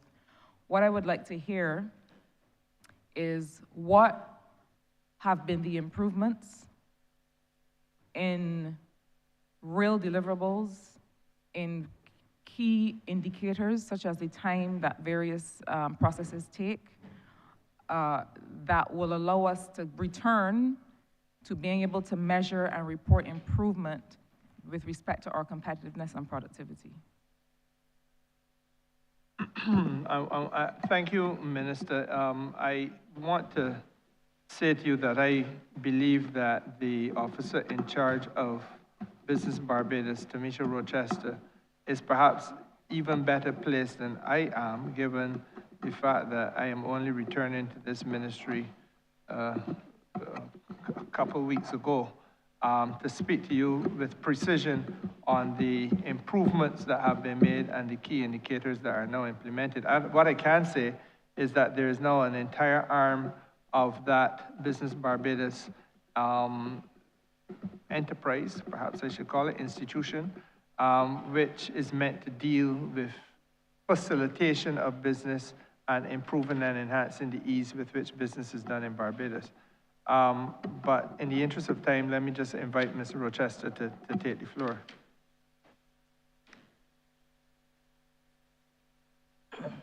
Thank you, Senior Minister. Please excuse me. So I will start with the first question or the question about the indicators. And I mentioned earlier one of the things that we are doing differently that we've never done before was to drive our service delivery and our transformation by data. Before it was driven by anecdote and assumption. And one of the things that we implemented over the past year is our customer experience branch model, where we have focused on our clients' expectations on the in-branch journey with us and capturing the data that supports where we need to make changes. So for example, we capture now customer satisfaction scores in the branch on a daily ongoing basis. And these are complemented by detailed operational metrics, which include things like daily foot traffic volumes. And that is approximately 1,500 to 1,700 persons in the branch monthly. And we've tracked wait times, and we've been able to see where the wait times have increased with some of the measures that we've implemented in the branch model. So the wait time is now down to 16 to 21 minutes per individual, down from approximately 45 minutes to an hour. And for CTSPs, especially the corporate or trust service providers and the agents with large accounts or with more complex transactions who would have spent at least 90 minutes to 2 hours in some instances, depending on the number of companies they represent, their wait times are now 41 to 60 minutes. Excuse me, my apologies.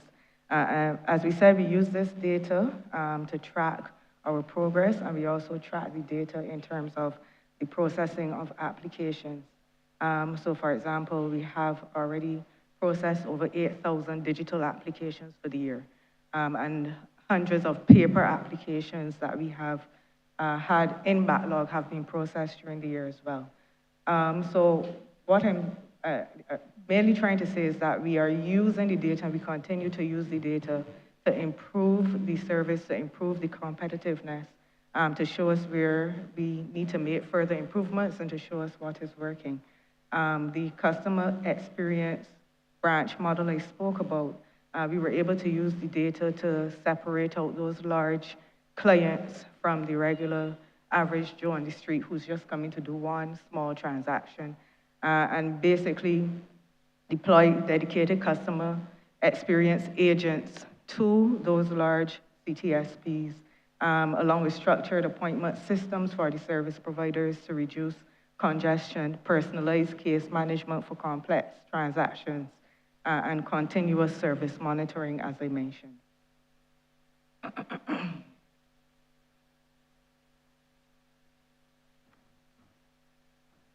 Thank you. I confess that I was not able to hear too clearly all of the response. I may have missed it, but what I had been hoping to hear was some clear targets, benchmarks, that you would say it takes 2 days to open a business, it takes, and to have those, to come to the place where we have those kind of emblazoned across the website or the government of Barbados website to say, well, here in Barbados, these are the things that you can do. Perhaps that is where you're going. And ultimately, I think that that's what we will have to be aiming for to be able to say that we're reaching success in this regard, because it has seemed at times as if we were progressing with a fully online system, then some things were back offline. And I think that clients have been experiencing some confusion there, but it sounds as if you are aware that these are the targets. Still, my first follow-up question, still in the area of competitiveness and productivity. There were some earlier references to vending. Mi- Of course, Mi- this- Minister, if, before you go on to vending, just, I hate to interrupt you in full flight, but I think to do justice to your very important question, I would invite either the PS himself or Ms. Rochester, who would have been, obviously both of them would have been going through the, what were the inception stages of this new Business Barbados iteration, so that they can explain to you why we are not yet at a stage where we can properly say it takes X days or X hours or whatever to do whatever process action is contemplated. Ms., which one of you wish to go? Thank you, Senior Minister, and I do apologize. I seem to be losing my voice a bit, so I have some challenges there, so my apologies, you weren't able. I'm trying to speak as loudly as I can in the circumstances. So yes, that is where I was going as well. Business Barbados inherited legacy systems. Legacy systems that are no longer fit for purpose and were built for a different time. When we spoke, I believe a year ago, we indicated that we were changing these systems, and that change has been occurring. And the purpose of that change is to get us to the point where we can have these metrics and we can have certainty in the systems. As you would appreciate, operating on a legacy system that is not functioning in the way that it should, it is very difficult, and it hampers the progress that we are trying to make. So whilst we are keeping systems going, we do have to make sure that we are up and running using what we have. I explained earlier in my intervention that we spent the last year not only building and strengthening our digital infrastructure, but also reworking or relooking the workflows, deconstructing and reconstructing, and all of the various elements that have to come together with a new and improved digital landscape to allow us to be competitive and to remain competitive. And importantly, we're not structuring or layering these systems on existing problematic legacy systems.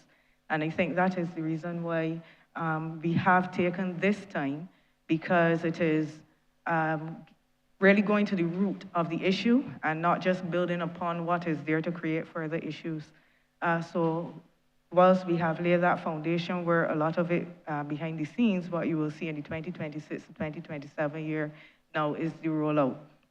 So what does this mean? The rollout of our new structured, reinforced systems that allow us to be able to be efficient, to operate quickly, to operate smoothly, and not be hampered by the setbacks of using systems that are not fit for purpose. So this work is at a very advanced stage, and it has happened behind the scenes, because building systems does happen behind the scenes, but it is at a stage where testing has been done, foundation has been laid, new environments have been acquired, systems have been moved, and that move has been completed onto the new environment. Digitization is in progress, new system is in progress, and we are getting there to the stage where we can have that certainty of process and certainty of timelines, supported by systems, supported by legislation, and supported by process that makes sense in 2026. Thanks very much for that. Now, in the area of competitiveness and productivity, there was earlier discussion about vending and reference to the National Vending Policy Framework. I believe that as a part of that framework, whenever we seek to expand rights, which the vending policy rightly does, we also have to look to secure commitment to responsibilities. That is the balance that I always champion, rights and responsibilities.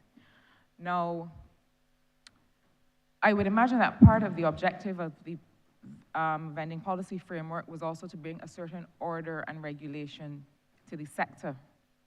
I think, however, that some of what we are seeing does not go in that direction. And that while you want to give certainty and predictability to the vendors and to make sure that they are properly placed as members of our important private sector, which they are, that there's also a certain regulation of how vending takes place that must also accompany that. I think that we are seeing now, regrettably, a bit of a return to some of the disorder that we were trying to bring some balance to, where we see people who are vending in places that put their lives at risk and put other people at risk, who are operating without the requisite systems that through your work, through this ministry's work, are now a little bit more accessible. So I wanted to hear a bit about how we expect to be able to bring some balance to what we are seeing across the country. This administration has perhaps done the most to help advance the rights of people who occupy this part of the private sector. However, too far east is west. And I think we have to make sure that just as we regulate every other sector and every other operator, that we also bring some balance to this sector. Thank you for the question, and it gives me an opportunity to speak to this matter a little bit more fulsomely. You're 100% right. Where we have rights, we must have responsibilities, Minister. And the sector, or rather the subsector of vendors, has to reflect the level of responsibility and commitment to orderly business conduct in the same manner and to the same degree as any other business sector must in this country. The fact of the matter is that what you are seeing is a byproduct of the fact that the act itself, which governs vending, the vending bill went to Parliament and went through all of its stages, but then was never proclaimed. So there is no proclaimed legislation there that allows for the guardrails that are built into the act to be taken out of a state of suspension where they now are, and to be utilized in order to bring the level of regulatory enforcement that you are asking about. That proclamation will have to take place very shortly. Why was that proclamation not yet done? I had referred earlier when the Honourable Member for St. Peter asked me about the sector. I had pointed out to him, and I think his question was more along the lines of what he understood to be the tardy nature of the process unfolding. I had pointed out to him that there were some realities that we had to meet, one of which was that the act itself gives, as you quite rightly made the point, certain rights to the vending community. Those people responsible for orderly conduct or regulating and enforcing orderly conduct of vending in Barbados must be given the opportunity to go into a zone where vending is taking place. And if, for example, there is public works that need to be conducted, have vendors relocate from the spot where they are to somewhere else so that that work can be done in the interest of the greater good of the country. If, however, the vendor resisted such a move, then the law will entitle the people who have enforcement authority to move the vendor and or his goods. Prior to that, in the old way we did things in Barbados, the vendor would have no recourse in law. So the policeman, as we've seen several times in Bridgetown, could come and, let's be very blunt with the language, skin over the tray of fruit, and the big policeman size 12 boot stand up on the grapes and the mangoes and everything, and there is no recourse in law for the vendor. That cannot now happen because the vendor is entitled to bring an action against the government of Barbados if he is treated in that way. And therefore, the other thing that arose was how then do we treat how we store people's goods and take care of them as we would have to in circumstances of that nature. And the Ministry of Agriculture had to be the place where satisfactory arrangements were built out, literally physically built out, to store these types of commodities. And some of them would obviously have to be refrigerated commodities. So that process took a little while. We are there now where we can go forward with the legislation, but part of what you are seeing that has developed in Barbados is a level of disorderliness in the way in which business is being conducted alongside our roads. That cannot, however, become the cultural practice that is accepted. And therefore, once the vending zones start now to be rolled out, and we are, as I said, there at this point, I believe you two honorable members should have gotten a letter on my behalf indicating that we are desirous of you signaling to us where you would want to have your zone or zones. Then we will be able to treat to those matters as we go forward. So I'm with you. I think your observation is 100% correct. It is just that we are seeing the byproduct of the fact that we try to bite off more than we could chew at the point when we went about this initial effort. Thanks for your frankness on that, Minister. Finally, you know, the question of competitiveness is also one that has to consider cost, the cost of inputs, the cost of the items that businesses will be using to either create their final product or service or to sell on. So so cost of living and prices go to the heart of what we are talking about when we talk about competitiveness. There is a Department of Commerce in these estimates that I do have to note has as an objective in this next financial year the creation of a consumer price index, which I have to caution you is the sole authority of the Barbados Statistical Service. There has to be one source of truth for inflation and the consumer price index that is generated at the national level. So I want to make sure that there's no confusion there. But what I am coming to is the question of how that department has been able to do work to address cost of living issues. And to hear a bit about what Barbadians can expect by way of impact from the efforts that have been undertaken by that department in the ministry to seek to give Bajans and businesses some relief in that regard. Minister, I think that the first thing that we would have to say is that there have been interventions made by the Department of Commerce with regard to working with the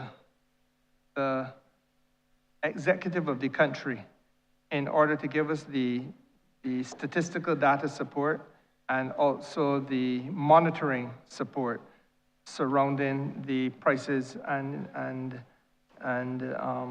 not incomes, it's just really a prices protocol, which we had a compact, that's the word I was looking for, the prices compact, which was put in place around 2023, and some of which still exist today, even though the formal compact came to an end after the period of 12 months. And you will recall that at that time, we would have had the retail sector join with the government of Barbados and the the trade unions in Barbados, in particular the Barbados Workers Union, to agree that we would hold, or they would hold, markups down to around 10%, and in some cases 12 or 15% for certain products, when previously the markups that were being issued, made, given in the private sector were as high as 35%. So that immediately was one area where the Department of Commerce was of tremendous assistance to us. I think in more recent times, we have seen the Department of Commerce's innovative usage of the information technology so as to design an app called Ask Delia, very similar in concept to the Ask Pearly app that will allow for any consumer at any point in Barbados to go online and check and do a price comparison study with regard to the cost of food at supermarkets. I don't know if I should properly name the supermarkets here, but there are a few supermarkets which are used as the subject of the price comparison. And that I am made to understand has been working remarkably well, and that it is a very widely used app in Barbados right now. But obviously, Minister, I want to be candid with the House. In my judgment, there's still far more work to go. There are miles to trod before we sleep. And this is one of the areas where I think we have to be very frank. In many countries around the world, and the Director of Commerce knows this, I have told him this before, the Commerce Department drives the United States economy. And I want to see it drive the Barbados economy. There are issues that we must get right. There's legislation in draft, for example, and it has to come to the House. You know, because you've carried this legislation yourself, the metrology legislation, which really is basically about making sure that poor people don't get robbed at the petrol pump, or when you go in the supermarket and you weigh something on the scale, that the scale is not robbing you blind. And quite frankly, it works in the reverse, that the people who sell are not robbing themselves blind because of the fact that they have not maintained equipment. But it goes further than that. It takes us into the way in which we are dispensing gasoline at the gas station, and that that which you pay for at the pump is not really reflecting what you get. And in some cases, that may well be the case. But every nickel, every dime, as the Americans would put it, can result in loss to the consumer that amounts to several hundreds of dollars in a day, or perhaps even millions of dollars in a year. So these are things that we have to, these are interventions that we have to make. That is legislation, as I said, that is already in draft. But there must be more active interventions in our economy legislatively that seek to restore balance between consumer and business, and equally that unlock opportunities for business people and so on. So I don't want to belabor the point. I think it would be useful, Honourable Minister, if we heard the voice of the Director of Commerce and Consumer Affairs himself, because I would want to think that he has had much time to reflect on not only what we've been saying, you and I, but on this subject matter, and that we give him an opportunity to share his thoughts. He's there? Yeah. Yes, good afternoon.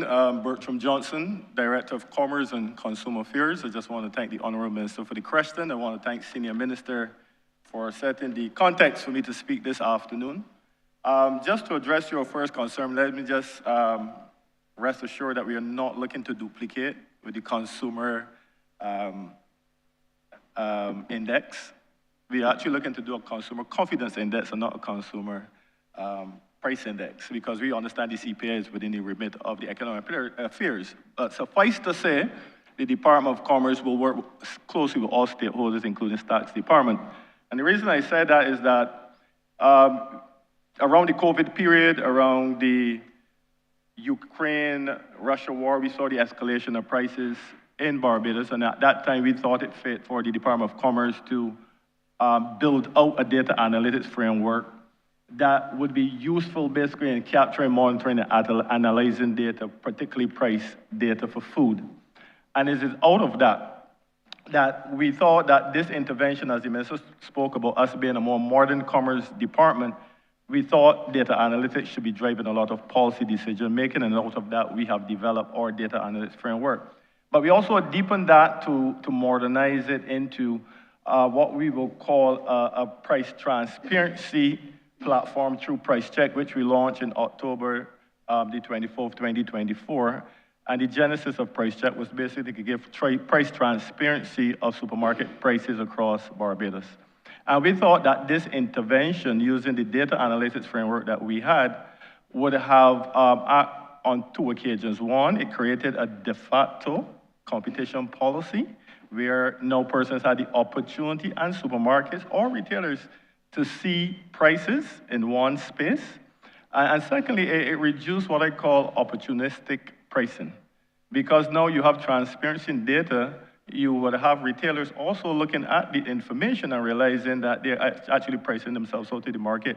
And what our experience was is that prices start to come back in line to average. Those that were out were actually coming back into the mean of prices. So we thought that that intervention, starting with our data analytics framework, would have led to some level of competitive pricing in Barbados.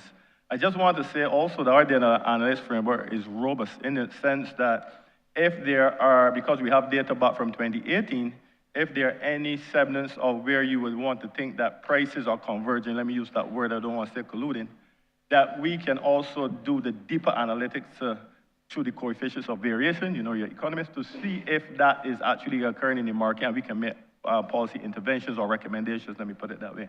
So we believe that we have pivoted as a Department of Commerce more from a monitoring side to more of an analytics kind of a mechanism through the establishment of our data analytics framework. With Price Check, we saw some great success there. We saw that persons now had access to information where they can stand in the comfort of their homes, and they could have looked at basically the prices of supermarkets across 12 retail supermarkets. But we didn't stop there because the Department of Commerce and Consumer Affairs is acutely aware of the structural dilemma that small island developing states face regarding high cost of living, and that these higher costs is really exogenously determined by global inflationary pressures, by high import fuel costs, or even the disruption of global supply chains. And why did I say that? Because all of that, if they converge, can lead to price instability. So we believe that Price Check, while being a price monitoring mechanism, was useful, but we sought to even go deeper. And the question that we ask ourselves is, basically, how can we address cost and living issues in a way that we can also incorporate the income side interventions? And it's out of that understanding that we said that Price Check should be rebranded to Ask Delia. And Ask Delia is really an online one-stop shopping platform that not only populate the prices of supermarket prices in one space, but inside of Ask Delia, we thought it fit to also create a small business page where we believe that if we can start to promote the visibility of small business and build entrepreneurs and SMEs in a way that they can add and develop to the economy, that would have been a useful initiative. We also sought to have integrated there a deals page. So in talking about cost of living issues, we believe that now the retailers have an opportunity and consumers to go to the deals page to see where deals are actually being dispensed across different various supermarkets. We also have a smart calendar, so therefore you can stand in the comfort of your home and you can start to have an indicative idea of what your bill will be before you leave home. But doing that in a manual system was not the optimum solution. And I think one of the successes was that we were able to now have 5 supermarkets actually provided the Department of Commerce point of sale information. And this is now moving towards no-time data being collected by the department.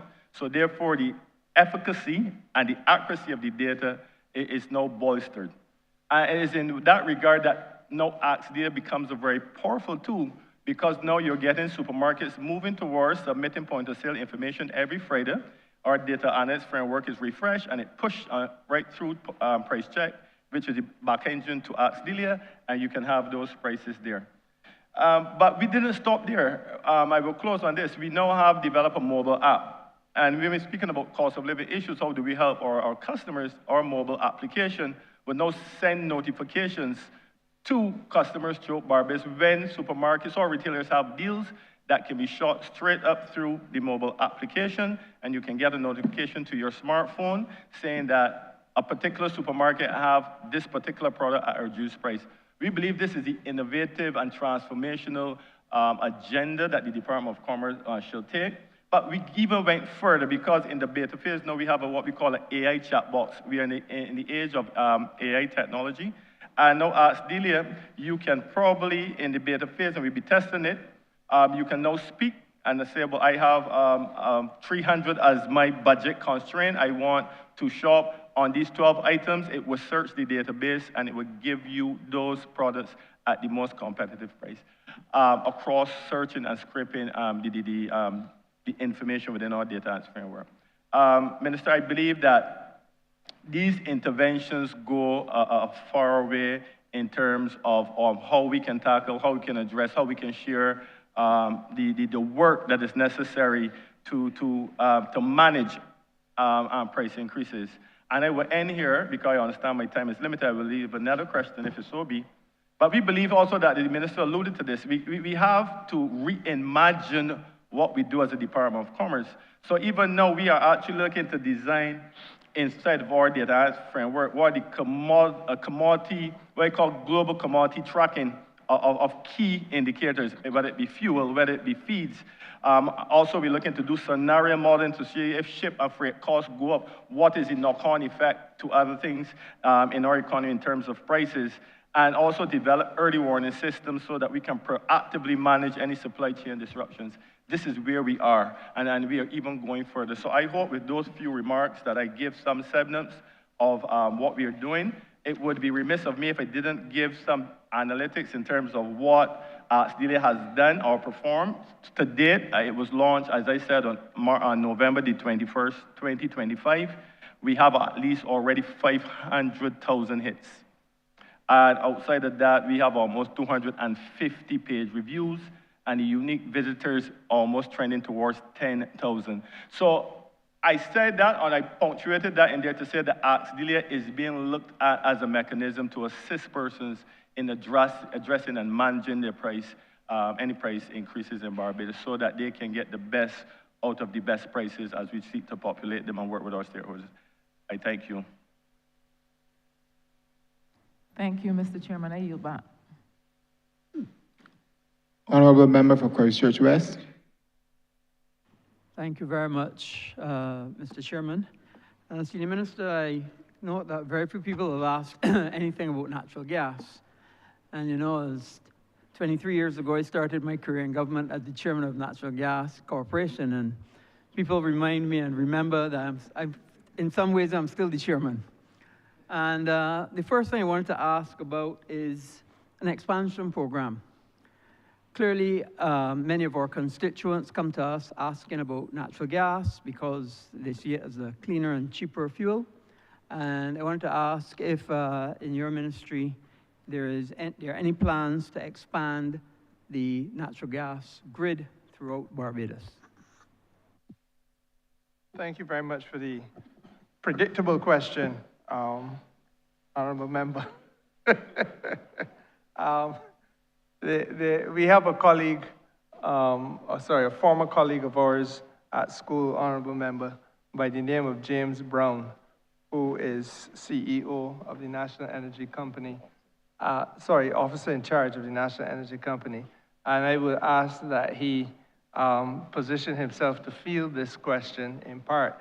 But let me just say to you, I think I should say a few things that I think are critically important, especially on a day like today where we are hearing news to the effect that natural gas is, 20% of the world's production of natural gas will be shut down as a result of the war between the United States and Iran, and that situation is likely to get worse.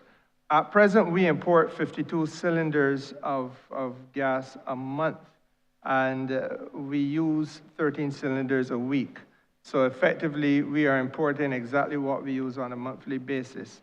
And as I understand it, it is, and Mr. Brown can correct me, I believe it is sourced from Miami with some redundancy from Puerto Rico and the Dominican Republic. But the issue I think that is most critical for us is the fact that 75% of the domestic demand in Barbados. 75% is now imported, not produced here, but we are importing it. And when I was minister in 2022, that figure was in the vicinity of 45 to 50%. So our situation in terms of our natural gas production on island has gotten worse, not better. And I think you will recall from your days as chairman, honorable member, that there are really only two options that face us in those circumstances if we are to get around the reality of trying to plan out an expanded program of delivery of natural gas across this island in circumstances where global prices are, well, right now, high and getting higher. But even when they settle, there's still going to be the capital works, which is going to be required to do an expanded program across Barbados. We have to therefore think in terms of enhanced recovery of the natural gas, which would mean going into the existing wells and see whether we can eke out an additional 5 to 10%. And the technological way of doing that is not something I'm going to try to belabor the House with. And I'm not even sure I'm competently able to properly do so, so I will not try. And then secondly, have a drilling program, which will enable us hopefully to find new onshore wells. The fact of the matter is that that too comes at great capital costs. So having said that, I hope I've laid the foundation in your mind, honorable member, for the fact that whatever we do in terms of getting more, the ideal of getting more natural gas distributed around Barbados is going to be at this stage a costly and capital intensive proposition and exercise. If Mr. Brown has taken his position at the table, then I will yield the floor to him. Thank you, Chair. Thank you, honorable members. Thank you, Senior Minister, for leading from in front. Over the last couple of years, the natural gas portfolio has been challenged. The balance sheet of the corporation was quite challenged, and it was very difficult to exercise an expansion program. Over the last couple of months, since October of 2025, the National Petroleum Corporation amalgamated with the BNECL to form one company. Now, hopefully, with that joining of the two forces, we will have a better right sizing of the balance sheet, better perspectives. The minister spoke about onshore drilling. That's quite challenging too. We will look to see if we can do more drilling. But before we do any drilling, we have to do a seismic analysis of what we have. We have to do more economic analysis to see if it makes sense to drill, or if there's any productivity as a result of drilling. Over the last couple of years, we've been importing more LNG. We've imported it from Miami, Puerto Rico, several places across the region. That has been used to supplement the natural gas. Now that comes at a higher cost. I mean, right now, we have slight margins now with regards to natural gas. The LNG is quite expensive. Right now, we import 6 million gallons of LNG per year, which is approximately 75% of what we use locally. The goal over the next couple of years, hopefully, is that we can expand what we started with the small LNG imports to import a little greater so we could get economies of scale. The other off-takes that we are looking at, which include ship bunkering. We've been bunkering ships over the last couple years. We've moved the revenue from bunkering from $100,000 a year to over $2 million a year. Hopefully, with the expansion of the LNG portfolio, we can get this a little bit. Our goal is to get this over $10 million in the next couple of years too as well. But to get that point, we need to import more gas. We need to work with the utility power to see if we can use that bulk mass to get more economies of scale. And with economies of scale, we can get better pricing. And with better pricing, we should be able to hopefully expand across the region. Thank you very much, Minister and Mr. Brown. And I fully agree with you. By using economies of scale, as you know, many more of the cruise ships are now using LNG. And then the opportunities then to be able to supply cruise ships with LNG, and then the local people getting the benefit of those economies of scale gives us an enhanced opportunity to get back to where it was, which is to expand the natural gas grid for constituents, which is what we get asked all of the time. My second and follow-on question, Senior Minister, has to do with new technologies. Now, remember, I did say that 23 years ago, I was the chairman, and we used to dig to put down pipe. Now there's a lot of no-dig technology. Is the Barbados National Energy Company using any types of new no-dig technology to be able to lay pipe for natural gas expansion? And if not, why not? I understand your considerable interest in laying pipe technology, but I will ask Mr. Brown to speak to it. Honourable Member.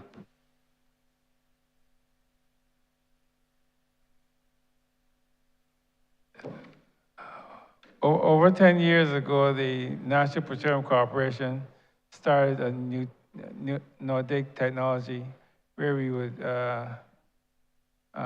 drill a couple of holes in the ground and drag the pipe through to lay the pipe. Because of the lack of expansion, we haven't been able to exercise this technology, but this is still something that we are looking to do and willing to do. Yeah, that's it.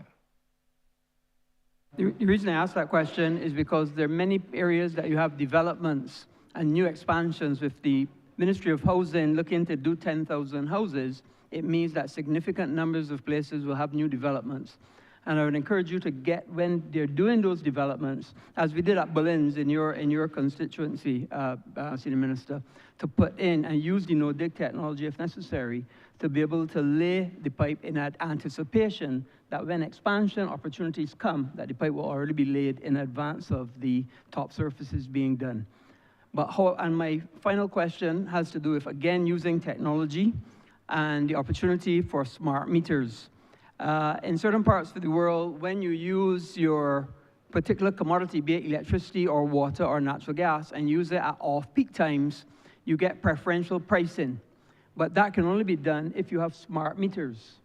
And I have not yet seen, after all this time, the same type of meters that natural gas was using 26 years ago are still being used today. And I would like to think that the corporation is looking at using smart meters and then giving consumers an opportunity to have differential pricing so that when they're using a utility, and not only natural gas, also electricity, and also water, when they're using at off-peak hours or off-peak times, that the opportunity for differential pricing comes in so that people can get additional savings and hit that cost of living problem. So the question again, are you looking at smart meters? And if not, why not? And Mr. Brown, again, I would want to yield the floor to Mr. Brown on that operational question. Thank you, Senior Minister. Over the last couple of years, the corporation has used some smart meters.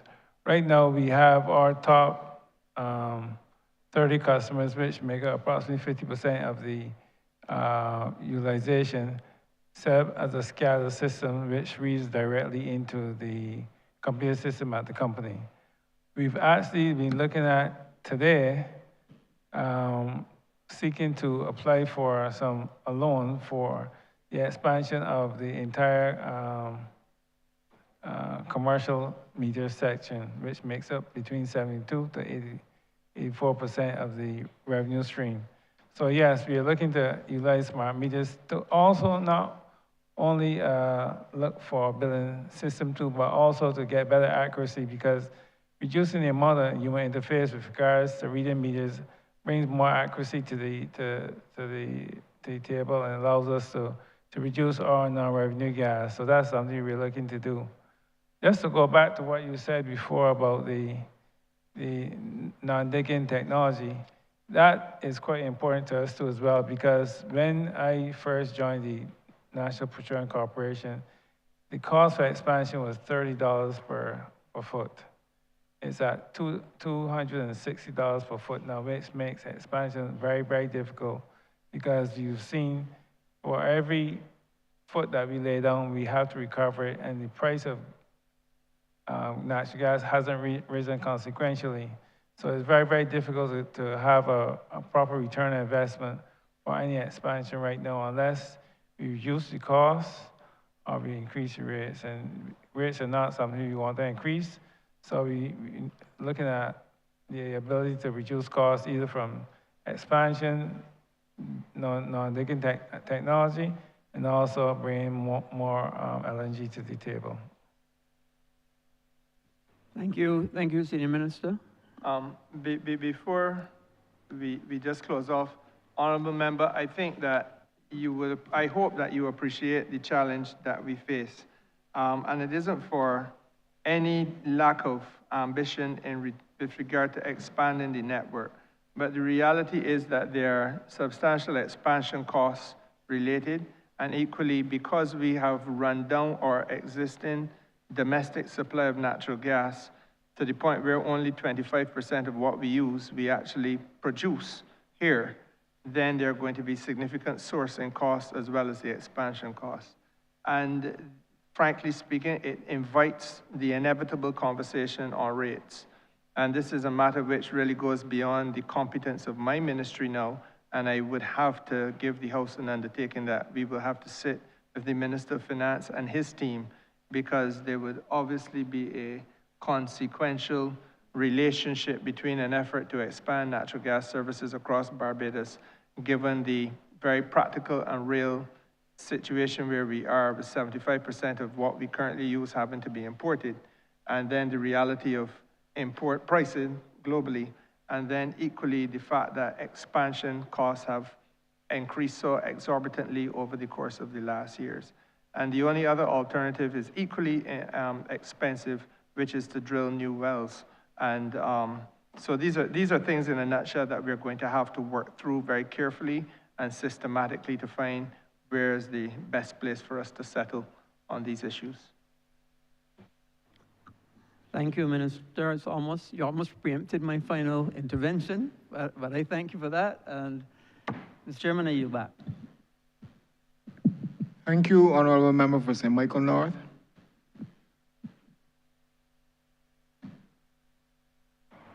Thank you, Mr. Chairman. I have a question, Senior Minister. I have two questions really, but again, I will separate them. This one is tied to your business development sub-program. And so I'll ask both questions or both sub-questions in one, so you could just give me one response and move on to the other member. One, I want to find out what are the general plans or strategies with reference to the development of the micro, small, and medium-sized enterprise sector in Barbados. Of course, we know the importance of MSMEs. I think it is reported that MSMEs are some of the largest employers of Barbadians within our country. So I want to find out what are the strategies that we have under that particular sub-program for the actual development, the support of the enhancement of the MSME sector. And then the second question tied to that, I realize under that particular program that you have about $2.5 million that has been earmarked for assets under construction. And I wanted to find out what in particular that is. I think the public would benefit from knowing what that $2.5 million is being utilized for. So those are my two questions under the business development sub-program. Thank you. I'm sensing, Honourable Member, that the day is getting long because I distinctly recall, as does my PS and my deputy, that we earlier had indicated that $2.5 million that you're referring to are for the vending zone. Yeah. But I understand. I would like the Chief Business Development Officer, Mr. Anderson Cumberbatch, to have his say or have a say on some of the policy interventions that we propose. But let me just restate that which I believe I may actually have already said in some earlier intervention, perhaps when I was speaking to the Honourable Member for St. James North on the question of the collateral registry, or no, sorry, on the MSME sector. Look, there are a few things that come immediately to mind. I am satisfied that we have to continue to work on financing mechanisms. I use this turn of phrase deliberately. There must be a menu of options for business people in Barbados. One size cap will not fit every head, and every business is not in the same position. There are some people, for example, who will be able to use the trust fund as a startup, but then there are other people who want to start up at a far larger scale, and that ain't going to work for them.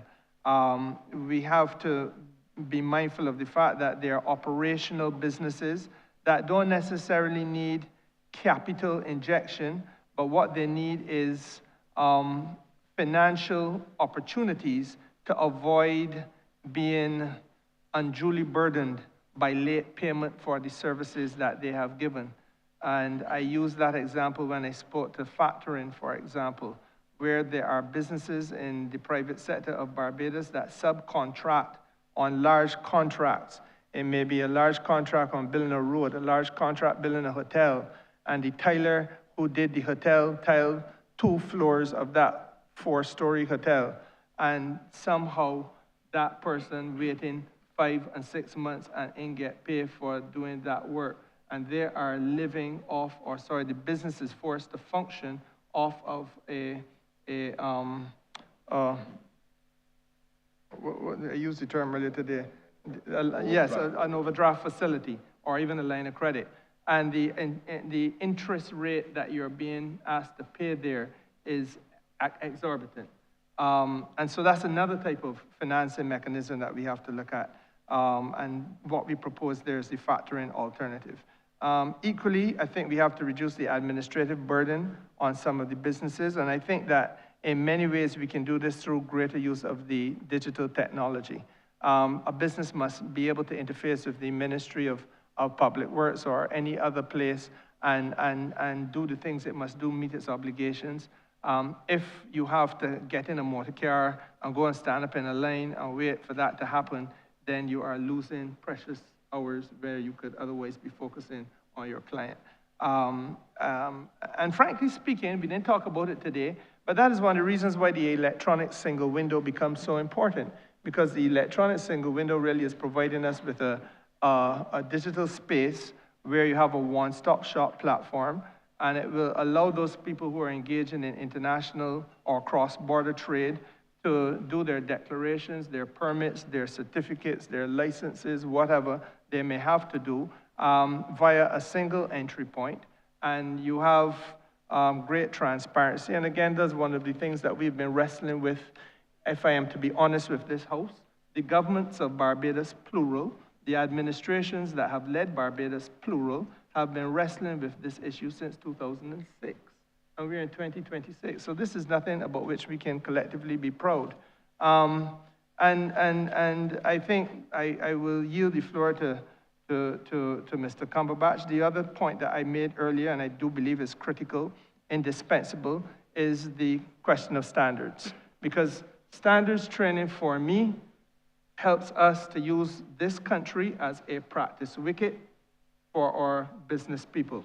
If our business people can score runs on this practice wicket called Barbados, then they have the confidence to go to the regional space and play the same game with the same shots, but do it with a degree of certainty and hopefully a degree of success. And if they can do that in the region, then they have the confidence to go extra regionally into Latin America or elsewhere. But if we don't start now to work on the standard setting, then we don't lift our standards. Our people, our consuming public themselves are becoming more and more aware of best practices around the world because our people travel, our people trade online, our people watch television and so on. So they are aware of what is happening out there and they expect it here. If our businesses here can't lift their game, then you can't satisfy the Barbadian. And if you can't satisfy the Barbadian at home, your business is almost doomed to fail. So I think that standards is, again, an indispensable part of the conversation. But I yield the floor to Mr. Cumberbatch, who I hope by now is in his place. Thank you, Senior Minister. I would want to frame my response by looking at two initiatives which the ministry has undertaken. One being the amendment to the National MSME policy, and secondly, the development of a strategic plan and roadmap to operationalize this policy. Now, in the first half of the discussion today, the minister spoke about the issues affecting the sector, where we look at that 2016 study. And in 2016, we saw that there were issues related to access to finance. There was a non-collaborative approach to MSME development. We operated in silos. There was a non-competitive sector. There was a need for relevant business information. And there was a limited use of technology. And therefore, that allowed us to pivot to develop an amendment to the national policy, occasioned by the exogenous shocks that were adversely impacting the sector, and the need to identify opportunities for growth and entrepreneurship, and to facilitate MSME sustainability. Within that policy framework, we saw the need to identify the constraints hampering the development of the MSMEs in Barbados, to develop and improve MSME entrepreneurial framework, design a business resilience and business continuity framework, and identify those areas where by innovation we could have improved the sector, and generally to look at the whole issue of financing again. In this regard, the policy prescriptions that were enunciated within that amended policy were to facilitate business continuity and resilience, promote sustainability within the wider business ecosystem. We look at the whole issue of digital transformation, and then we look at the innovative capacity within the MSME sector. Coming out of this, as I said, the strategic plan was developed. The strategic plan hinges on 4 thematic pillars. One being governance. The whole aim is to strengthen the legislative and regulatory framework and institutional framework. This includes incentivizing formalism. While we know that there are a number of informal businesses, we want to transition them to the formal sector. There was a collaborative model called the SBDC model. We are now looking at what we call Barbados Business Exchange, which is a collaborative framework working in the technology space. The second pillar looks at finance. How do we expand financial inclusion by improving access to traditional and alternative financing instruments that allow appropriate, innovative, and affordable finance for small businesses. This includes the development of the collateral registry that the minister would have spoken about before, the establishment of credit guarantee schemes, promotion of venture capital interventions, and the reduction of a lot of the bureaucracy within the system, which has been a barrier to financial access. The third pillar look at resilience, sustainability, and competitiveness. In other words, how do we build adaptive capacity through investments in business continuity planning, innovation, technology adoption, and the quality of standards. This pillar seeks to promote areas like green and blue economy opportunities, the integration of research and development, and enhancing participation in regional and global value chains. And then the fourth segment of that strategy is entrepreneurship, promotion, and training. We're looking at how do we foster a strong entrepreneurial ecosystem that encourages creativity, inclusion, and continuous learning. And in this regard, we're looking at how do we develop youth and women entrepreneurship? How do we promote social enterprises? We're looking at capacity building and development of vibrant entrepreneurial culture across economies. So essentially, the amended policy, along with the strategic plan, seeks to examine how do we enhance MSME development going forward in a meaningful way, in a way that it is time-bound, along with the appropriate interventions, and how do we facilitate the wider development of our MSMEs and our entrepreneurs at the local level and also globally. So these are some of the initiatives that we'll be looking at going forward. It is exciting work, and we have a team that is ready working with our stakeholders to drive the sector in a way that it can be competitive. Thank you very much. Excellent. Thank you very much. I think the public will benefit significantly from hearing that very comprehensive plan for the development of the MSME sector. Senior Minister, I didn't hear when you had mentioned that the $2.5 million under that head was for the vending zones in particular, but I did hear you mention during the course of several interactions, the vending zones. Did you mention how many vending zones are being targeted for this year by chance? 6 vending zones this year? Okay, all right. Thank you very much for that information. I yield at this point in time, Chair. But let me just simply say to colleagues that if this honourable member can have his way, we would be able to execute and accelerate the process so that if 6 could become a platform to go back to the Ministry of Finance for a supplemental in the interest of competitiveness and growth, then we are able to do a little more. And that is the reason why I began on the very inclusive note of making sure that everybody had submitted, because some people may require some degree of capital works that is greater than others. Other people may require, may not have a piece of publicly owned land that they can point to, and therefore you may need to have that land acquired, and that is going to be a longer process and perhaps more costly. So these are things that we must be able to work through, and the sooner we can get on the road with that, the better it really is. I'm obliged to you, honourable member, for your question. Thank you, honourable member for St. Peter. Thank you very much, Mr. Chair. My question has to do, well, it actually includes you as well. It relates to the wind farm at, I think it's called Lambert/Castle. One in St. constituency of St. Lucie, one in constituency of St. Peter. I'm asking the question, given the challenges we had in the past with respect to the community, the surrounding communities, and asking for an update as to where we are with respect to the plans. I know that there was established, or we were informed that there was a community liaison, but I want to find out where we are in the process, what is the level of engagement we have had with the community, and what is the feeling now in the community with respect to establishing that renewable energy infrastructure at that location.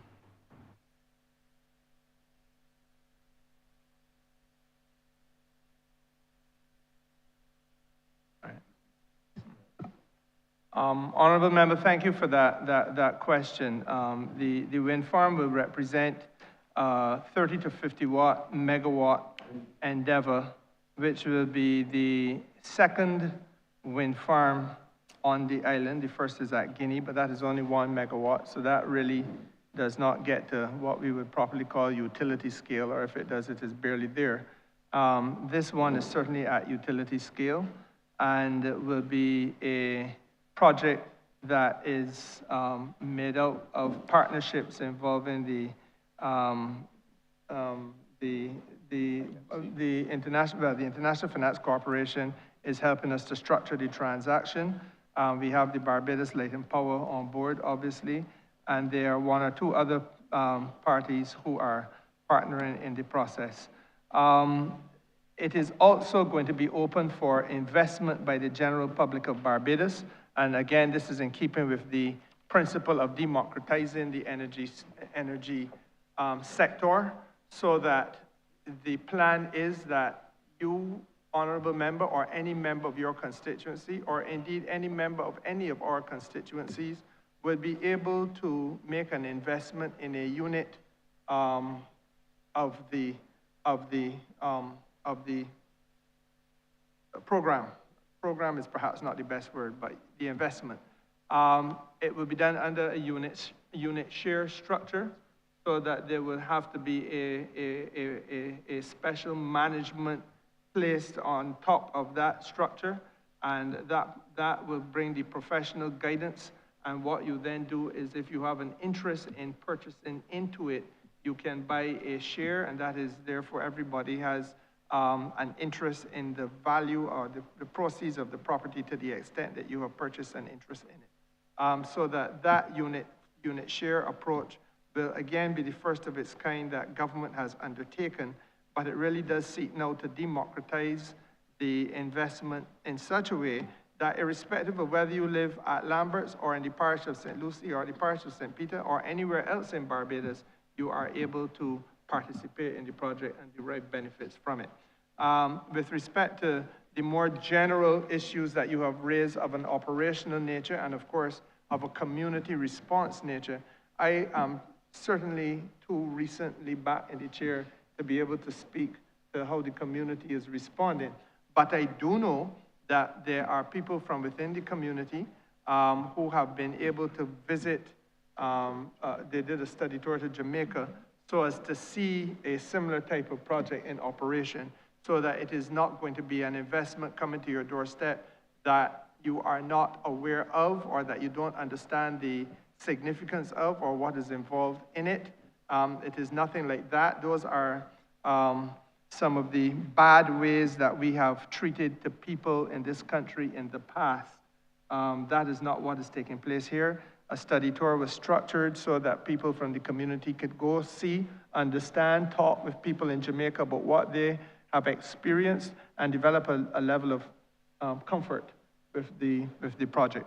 I would want to invite either Mr. Brian Haynes or Mr. Delano Scanterbury, not both in the interest of time, but one, to speak to the operational details and any technical issues that they may wish to enlighten the House on. Thank you, Senior Minister. Delano Scanterbury, Project Director, Project Monitoring and Coordination Team. In relation to the Lamberts and Castle Wind project, the International Finance Corporation is our transaction advisor. They are the private sector arm of the World Bank, and they have the expertise in doing wind around the world. In regard to the process that we're going through right now, we would have published the request for qualifications on November 7th. We would have received 6 submissions in that regard at the close on February 20th. We're currently in the process of evaluating those, at which stage then we would open the request for proposals, by May 29th to those who have been shortlisted. Minister would have spoken to the community liaison officer. We would have hired a community liaison officer who would have been now on his 3rd year working in the community in St. Lucie and in St. Peter. He is situated at the Rockfield Community Center, Tuesdays and Thursdays from, I believe, 4 to 6 p.m. We also would have done some materials that we would have given to the community liaison officer, and he would have been going through the communities, handing them out. We also expect to print more of those that we will be looking to go further afield within the environs of both St. Peter and St. Lucie. In terms of the project, we are also executing at this time a fair market valuation of the work which would have been done by BLPC over the years. A special purpose vehicle has already been established. I believe Senior Minister would have spoken to that.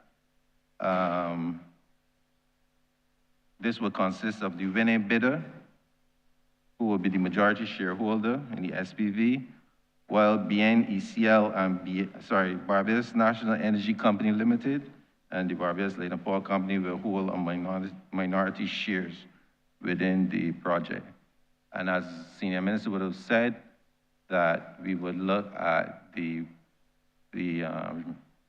participation of individuals, Barbadians, etc., in the coming future. I think I've covered everything, I hope, and I will close there. Thank you very much. The only thing you didn't cover was what kind of response you spoke about the officer based at Rockfield. My question has really to do with what is the feeling among the residents with respect to this, given what had happened in the past? Sorry about that, Minister. Yes. I think the general feeling is good within the community. There are still some concerns, which we have had 2 community meetings thus far, and we intend to have a major one, we are hoping, during this month, sorry.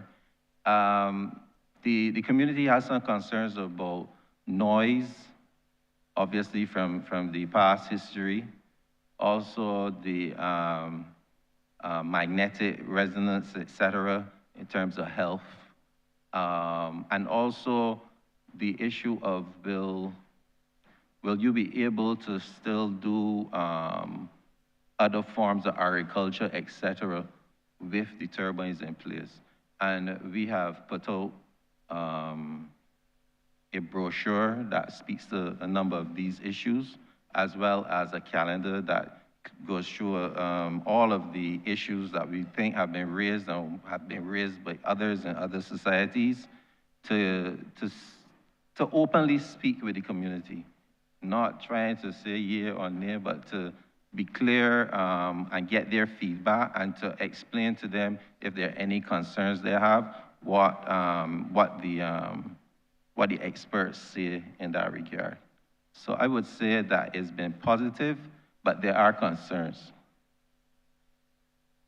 All right. Thank you very much, Mr. Chair. I don't have a follow-up question. I just would say that I'm not sure if you have received any of the materials that Mr.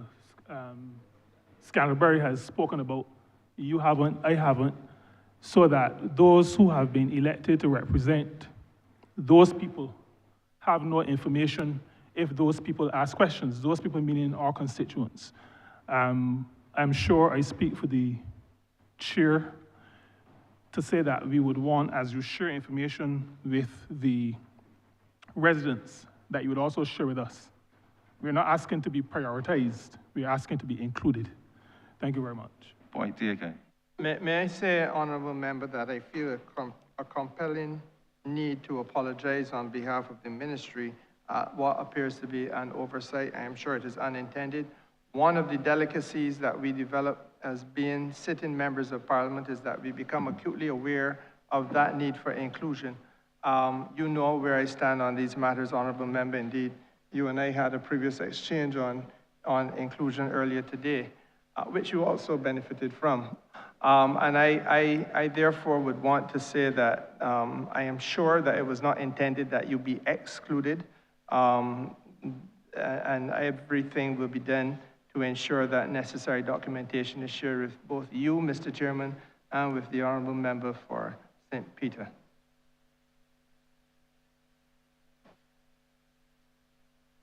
Thank you, Honourable Member for St. George North. Yes, sure. Thanks for accommodating me. I was prepared to walk away from the issue of vending zones following the responses to the Honourable Member for St. Peter when he made his intervention on the subject.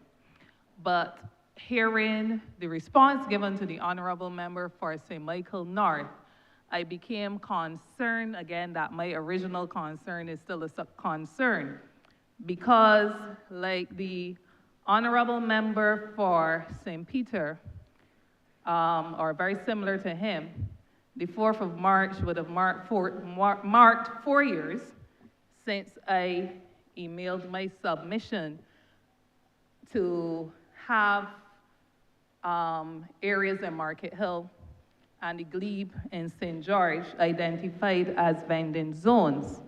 And since that correspondence, I had received no official correspondence, but in several follow-ups, had been advised that there were some delays, and some of those delays were confirmed again today around the issues of identifying vending zones.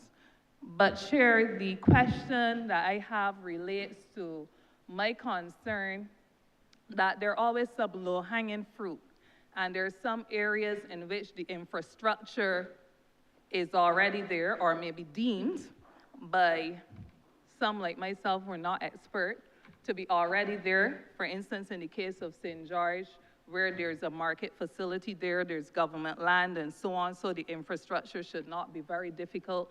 And similarly in Market Hill, where there's government land available, and if you pass through that area, vendors have already set up there, although it is not designated as a vending zone, and you would want it to be formalized as such.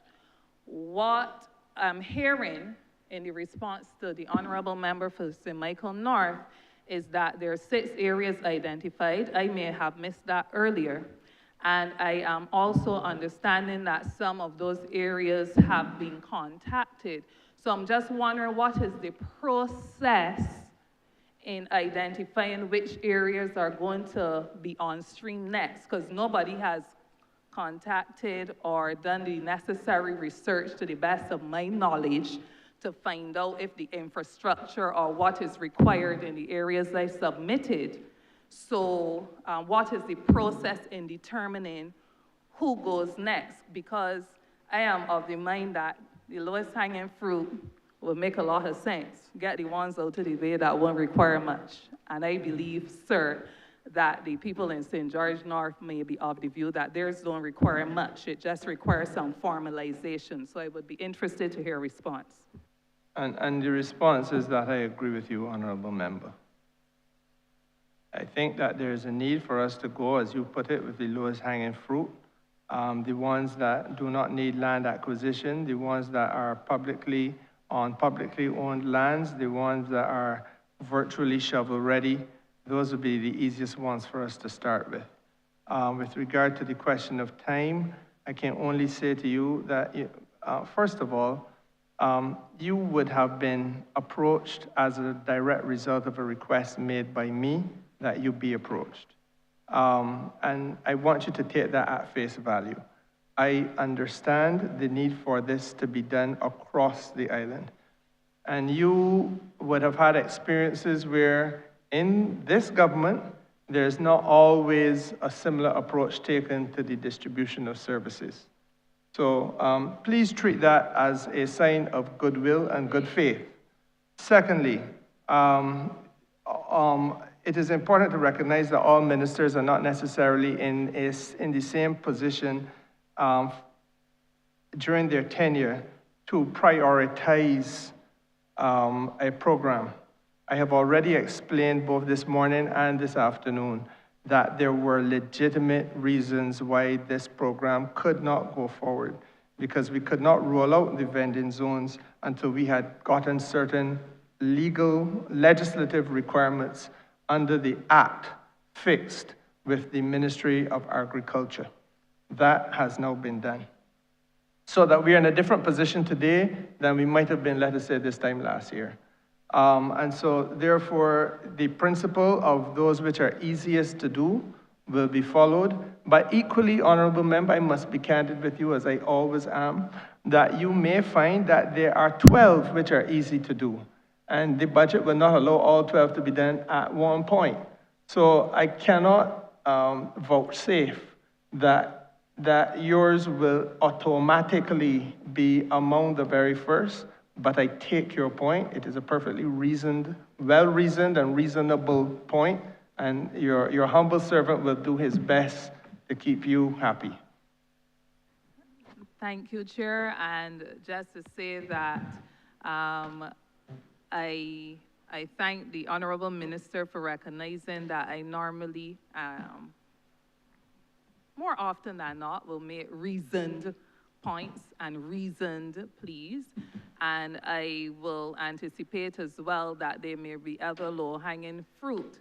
And of course, I will be looking to see where these vending zones emerge, and I will make my own assessments and follow up with him as well.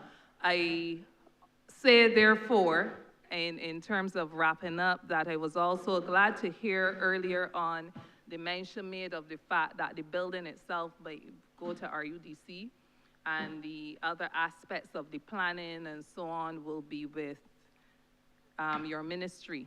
And I can only hope that there will be somebody coming to work, therefore, every day, and that you have the expertise on board to ensure that that planning aspect of it would not delay the building and the development that we anticipate, because we do agree that it is a mammoth task, but I believe that this government undertakes mammoth tasks because the government believes that it has the capacity to deliver, and of course it has the mandate of the people to deliver. So we will not anticipate that in 4 years' time we are only rolling out at a rate of 6 per year.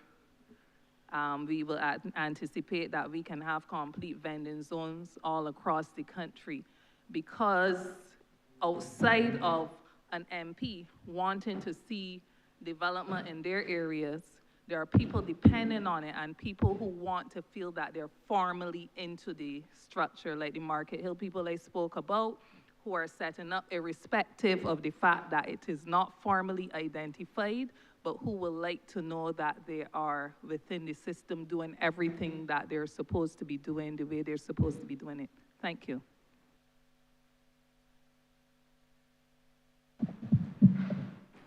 Thank you, Honourable Member for St. Michael's Southeast. Thank you, Mr. Chairman. I am not closing officially, but I believe I am the last person to speak in this, these estimates on this particular head today. I will not go where the last two speakers have gone in terms of being parochial in any way or highlighting perhaps some of the challenges that I believe that the ministry, like all other ministries, face from time to time, namely that we have huge expectations, but sometimes we do not have the capacity to be able to deliver on the things that we have. Notwithstanding, I have had very good interactions with your ministry, Minister, both with yourself and certainly your predecessor, whether it has been with the introduction of the electric buses through the Smart Energy Fund, and I see you have about a 3.8 in these estimates as well, not just for buses, but also electric buses, but also for other electric vehicles. As it relates to the member for St. George North, who would have spoken about the issue of vending and a couple others, the reality is that I think, and I can speak firsthand to this, that some of the challenges your ministry has faced is in relation to having to outsource to other ministries some of the services related to getting the vending zones off the ground. So quite apart from the legal framework, making sure that the legislation was proclaimed, what you found, and this is for the benefit of all, is that the services, for instance, of architecture, in a sense, found its way into MTW, into our architectural services section at the time. The truth is that that should perhaps properly be placed in the ministry, in your ministry, Minister, whereby you have the relevant fees for professional services to be able to have project managers to oversee the vending zones. So I, like my colleagues, would support, yes, the building out of the vending zones. I agree with the Honourable Member for St. George North, that, and we spoke about this, that I do feel that we have to look at existing areas where people are vending and to see how we can get those short wins to be able to take advantage of where people are, as opposed to trying to always create new places. I think there can be a balance in terms of the two.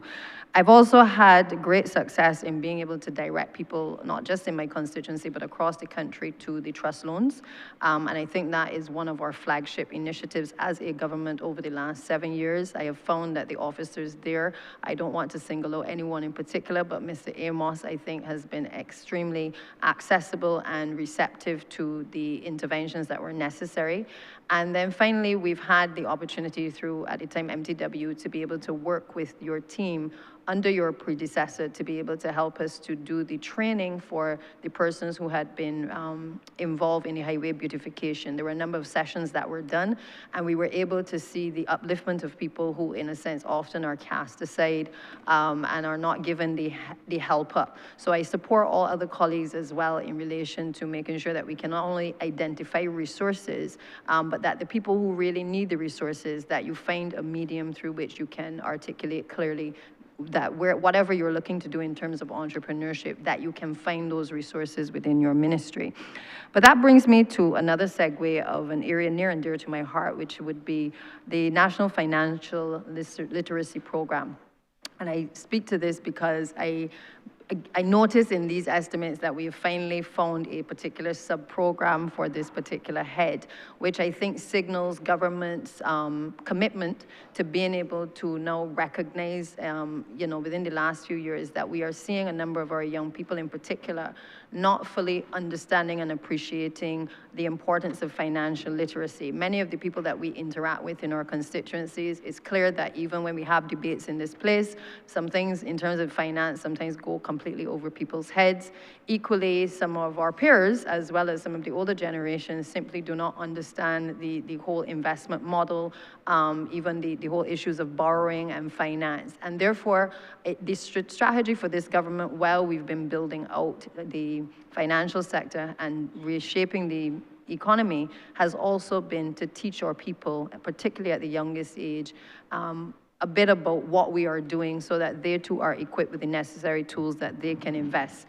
Essentially, it is that no one color or no one class basically understands the issues of economic wealth or how to achieve economic wealth.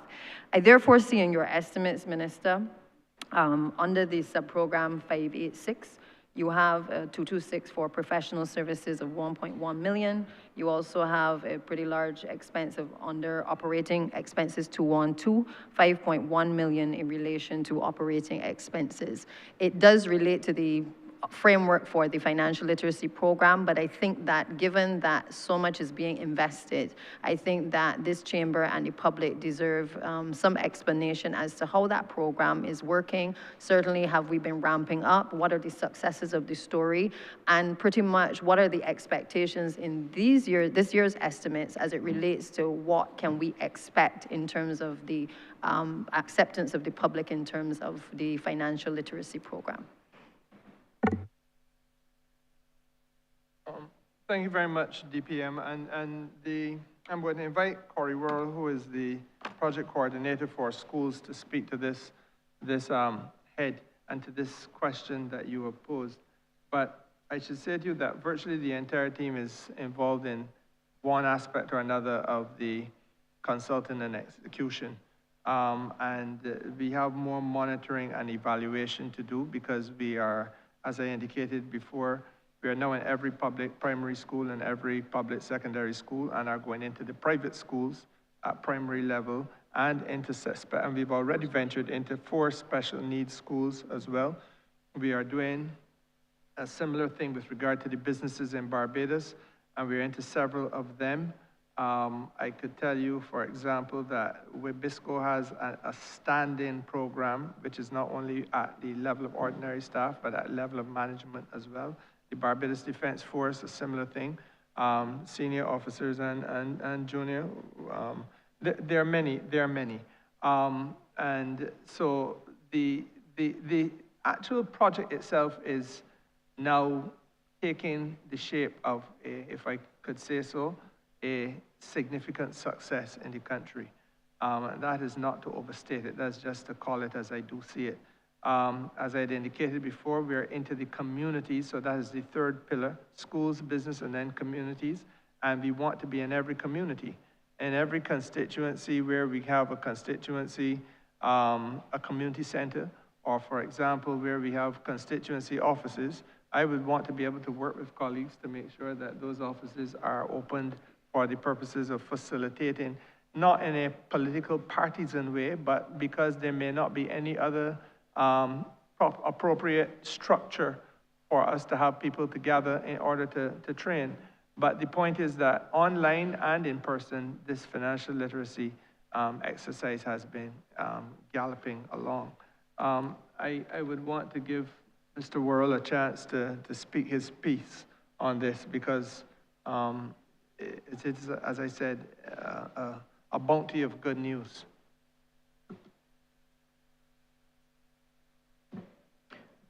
All right, good evening. My name is Corey Worrell. I am the program coordinator for the Flight Schools program, which is the schools pillar of the National Financial Literacy Program.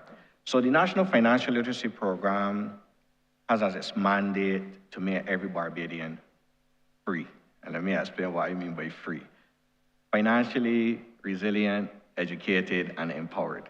And how we do that, we satisfy that mandate through our 3 pillars. And the pillars are schools, business, and communities. Now, DPM, you asked whether the program has scaled up, expanded, and that is a yes. So let's start with the schools program. In January of 2024, we started with 10 schools. By May, we finished with 19 schools. And in 2024-2025 academic school year, we did 64 schools.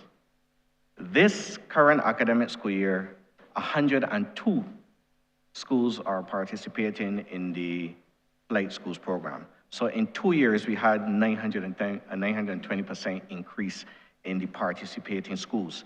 Now, in 2024-2025, we did about 2,500 financial literacy sessions for the entire year. That is an entire year. For this, the 6 months of this academic year up to February, we surpassed that and we've done 3,645 sessions. And we are projected to do 8,000 sessions come August 31st. That alone shows how vastly the schools component has increased. Now, one of the principles we stand on in the financial literacy program is that we do not create any burdens at all to our stakeholders. That is whether it's schools, that's whether it's in the community or in the business component. So we provide, for example, in schools, we provide all the resources to execute our program. We provide all the workbooks, and imagine moving from having 10 schools and providing all the workbooks that we produced to having 102 participating schools and have to also produce and provide those workbooks. We also provide all the materials for our facilitators. We started with 9 paid facilitators and 5 volunteers in 2024 January, and to date, we have 33 facilitators who are executing 260 financial literacy sessions a week in schools, and that's just on the schools component. Now, in the business and community components, the community component, when we say community, I don't want you to think of only of a geographic location. So yes, we have community based on those locations, but we also have community defined as relates to vulnerable groups like the elderly. We have faith-based organizations, other community groups, where we provide various interventions into those various community groups, and that too, we fully fund in that, fully fund those community groups. So the program has had significant success. Yes, we see a significant increase in the finances for this year, but that's because the demand is there and our products are working. Now, I spoke about those 3 pillars, but we also have the monitoring evaluation, the instruction design and monitoring evaluation side of things, and that also comes with a cost. We have the digital media and marketing side of things, where we are on social media, we are producing a lot of content. So the increase in finances match the growth in the program, and the program is doing extremely, extremely, extremely well. And I just got to say, I give great support, thanks to the leadership team in the ministry for providing the resources for us to do our job. Thank you. Just a quick, I thank you for that update. I think that's very valuable and the outlook, I think, for the future in terms of people hiring persons is also good if you're in the communities and you're in the schools. But how are you actually monitoring the output? Because I'm hearing the numbers, but are you doing assessments to be able to see how people came in, but how they have improved with after, I mean, how many weeks does the program run for? How do you value the output of what you have actually done? All right, so let me speak on the schools side as that's easier. We have a monitoring evaluation specialist. And in the Flight Schools program, we have a monitoring evaluation toolkit. So at the end of every school term, we implement our M&E framework and toolkit in the schools. And we do it in two ways. We have an assessment where we are looking to see if there's transfer of knowledge, but then we also have a feedback survey to obtain how the students feel about the program. The last 2 years we did the evaluation, we had a 75.5% pass rate in 1 year, and then we had 78.5% in the second year. In our evaluation, in our assessment regarding the feedback as it relates to satisfaction, we've had well over 86% both years. So the M&E is done through the toolkits we have. Now, that's in the schools, and that's easy to do because we are able to do it digitally. We have our own computers that we take into the schools, and we also utilize the labs once they're available and the students are able to do the assessments. The information comes back to us. The M&E specialist does all the data analysis, and we produce a report. Now, on the business and community side, the program coordinators for business and community came in September last year. So they have been actively building out their programs. They are actively implementing them, but we are not in a position yet to evaluate them efficiently because we've not had enough time to roll out the program, be able to assess it. As it relates to how the program runs, so in schools, we have the Flight Classroom series, and we are in the schools every single day. And the program is run in the second form in secondary and the class 2s in primary school. And that runs from September until about May 31st, which represents week 6 in term 3. We stop in term 3 because exams normally start in week 7. Then we have our post-exam program, which is a new program that we'll be running this year, and that's for class 4 students.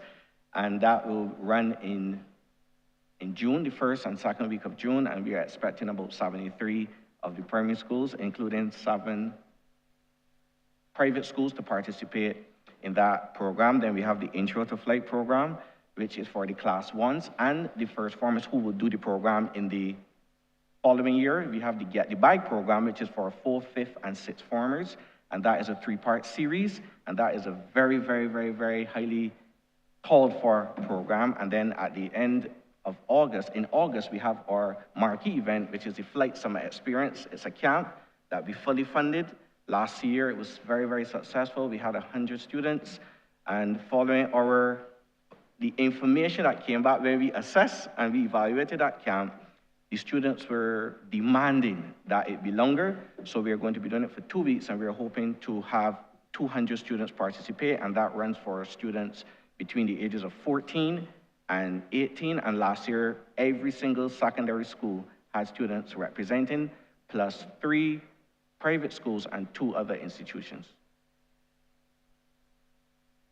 Thank you again for that. Minister, I think this is one of your projects in the ministry that perhaps more needs to be spoken about, just as we speak about the trust loans and other programs. I do feel that within these estimates, you need to find some resources specifically to highlight the success in relation to this particular program. Chair, I am...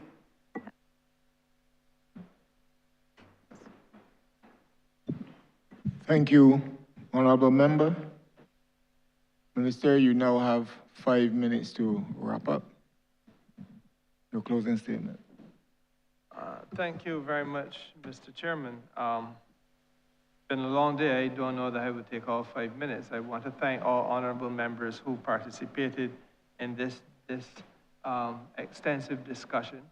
And I am indebted to all of you for giving this ministry an opportunity, and certainly me as minister, an opportunity to elaborate on some of the programs that we have been working on. I think that I would want to believe, Mr. Chairman, that we have visited with almost granular detail the question of how mission transformation in the Barbados economy is actually going to be achieved with respect to the performance of departments in business and the energy sector, which I think we have established beyond doubt is the driving force behind the growth and competitiveness, or much of the growth and competitiveness that we must be able to deliver. And equally with respect to the developmental prospects and transformational proposals which are obviously existing in the energy and business sector. The Economic and Recovery and Transformation Report 2026, I would say, directs us to invest our efforts towards driving that competitiveness and growth.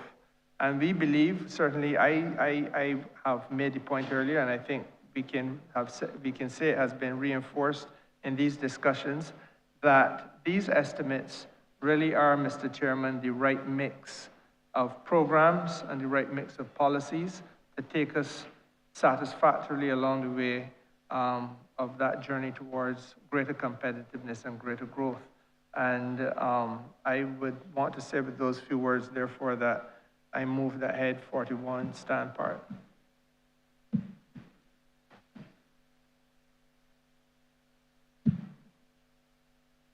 Honourable Leader of Government Business. Mr. Chair, I beg to move that you do not leave the chair and report to progress to His Honour the Speaker.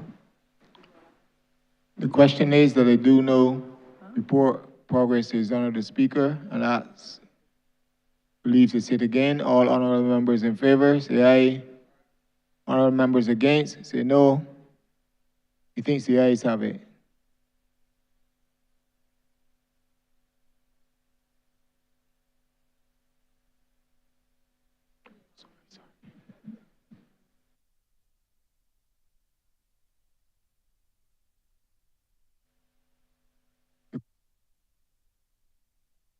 All honourable members in favour, say aye. Honourable members against, say no. We think the ayes have it.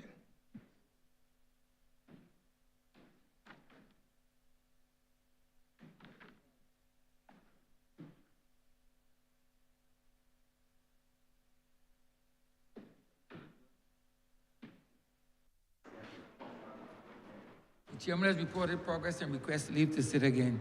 Honourable Leader of Government Business. Thank you, Mr. Speaker. With that, we've come to the end of today's sit-in. I therefore beg to move the suspension of the House until Monday, the 9th of March at 10 a.m.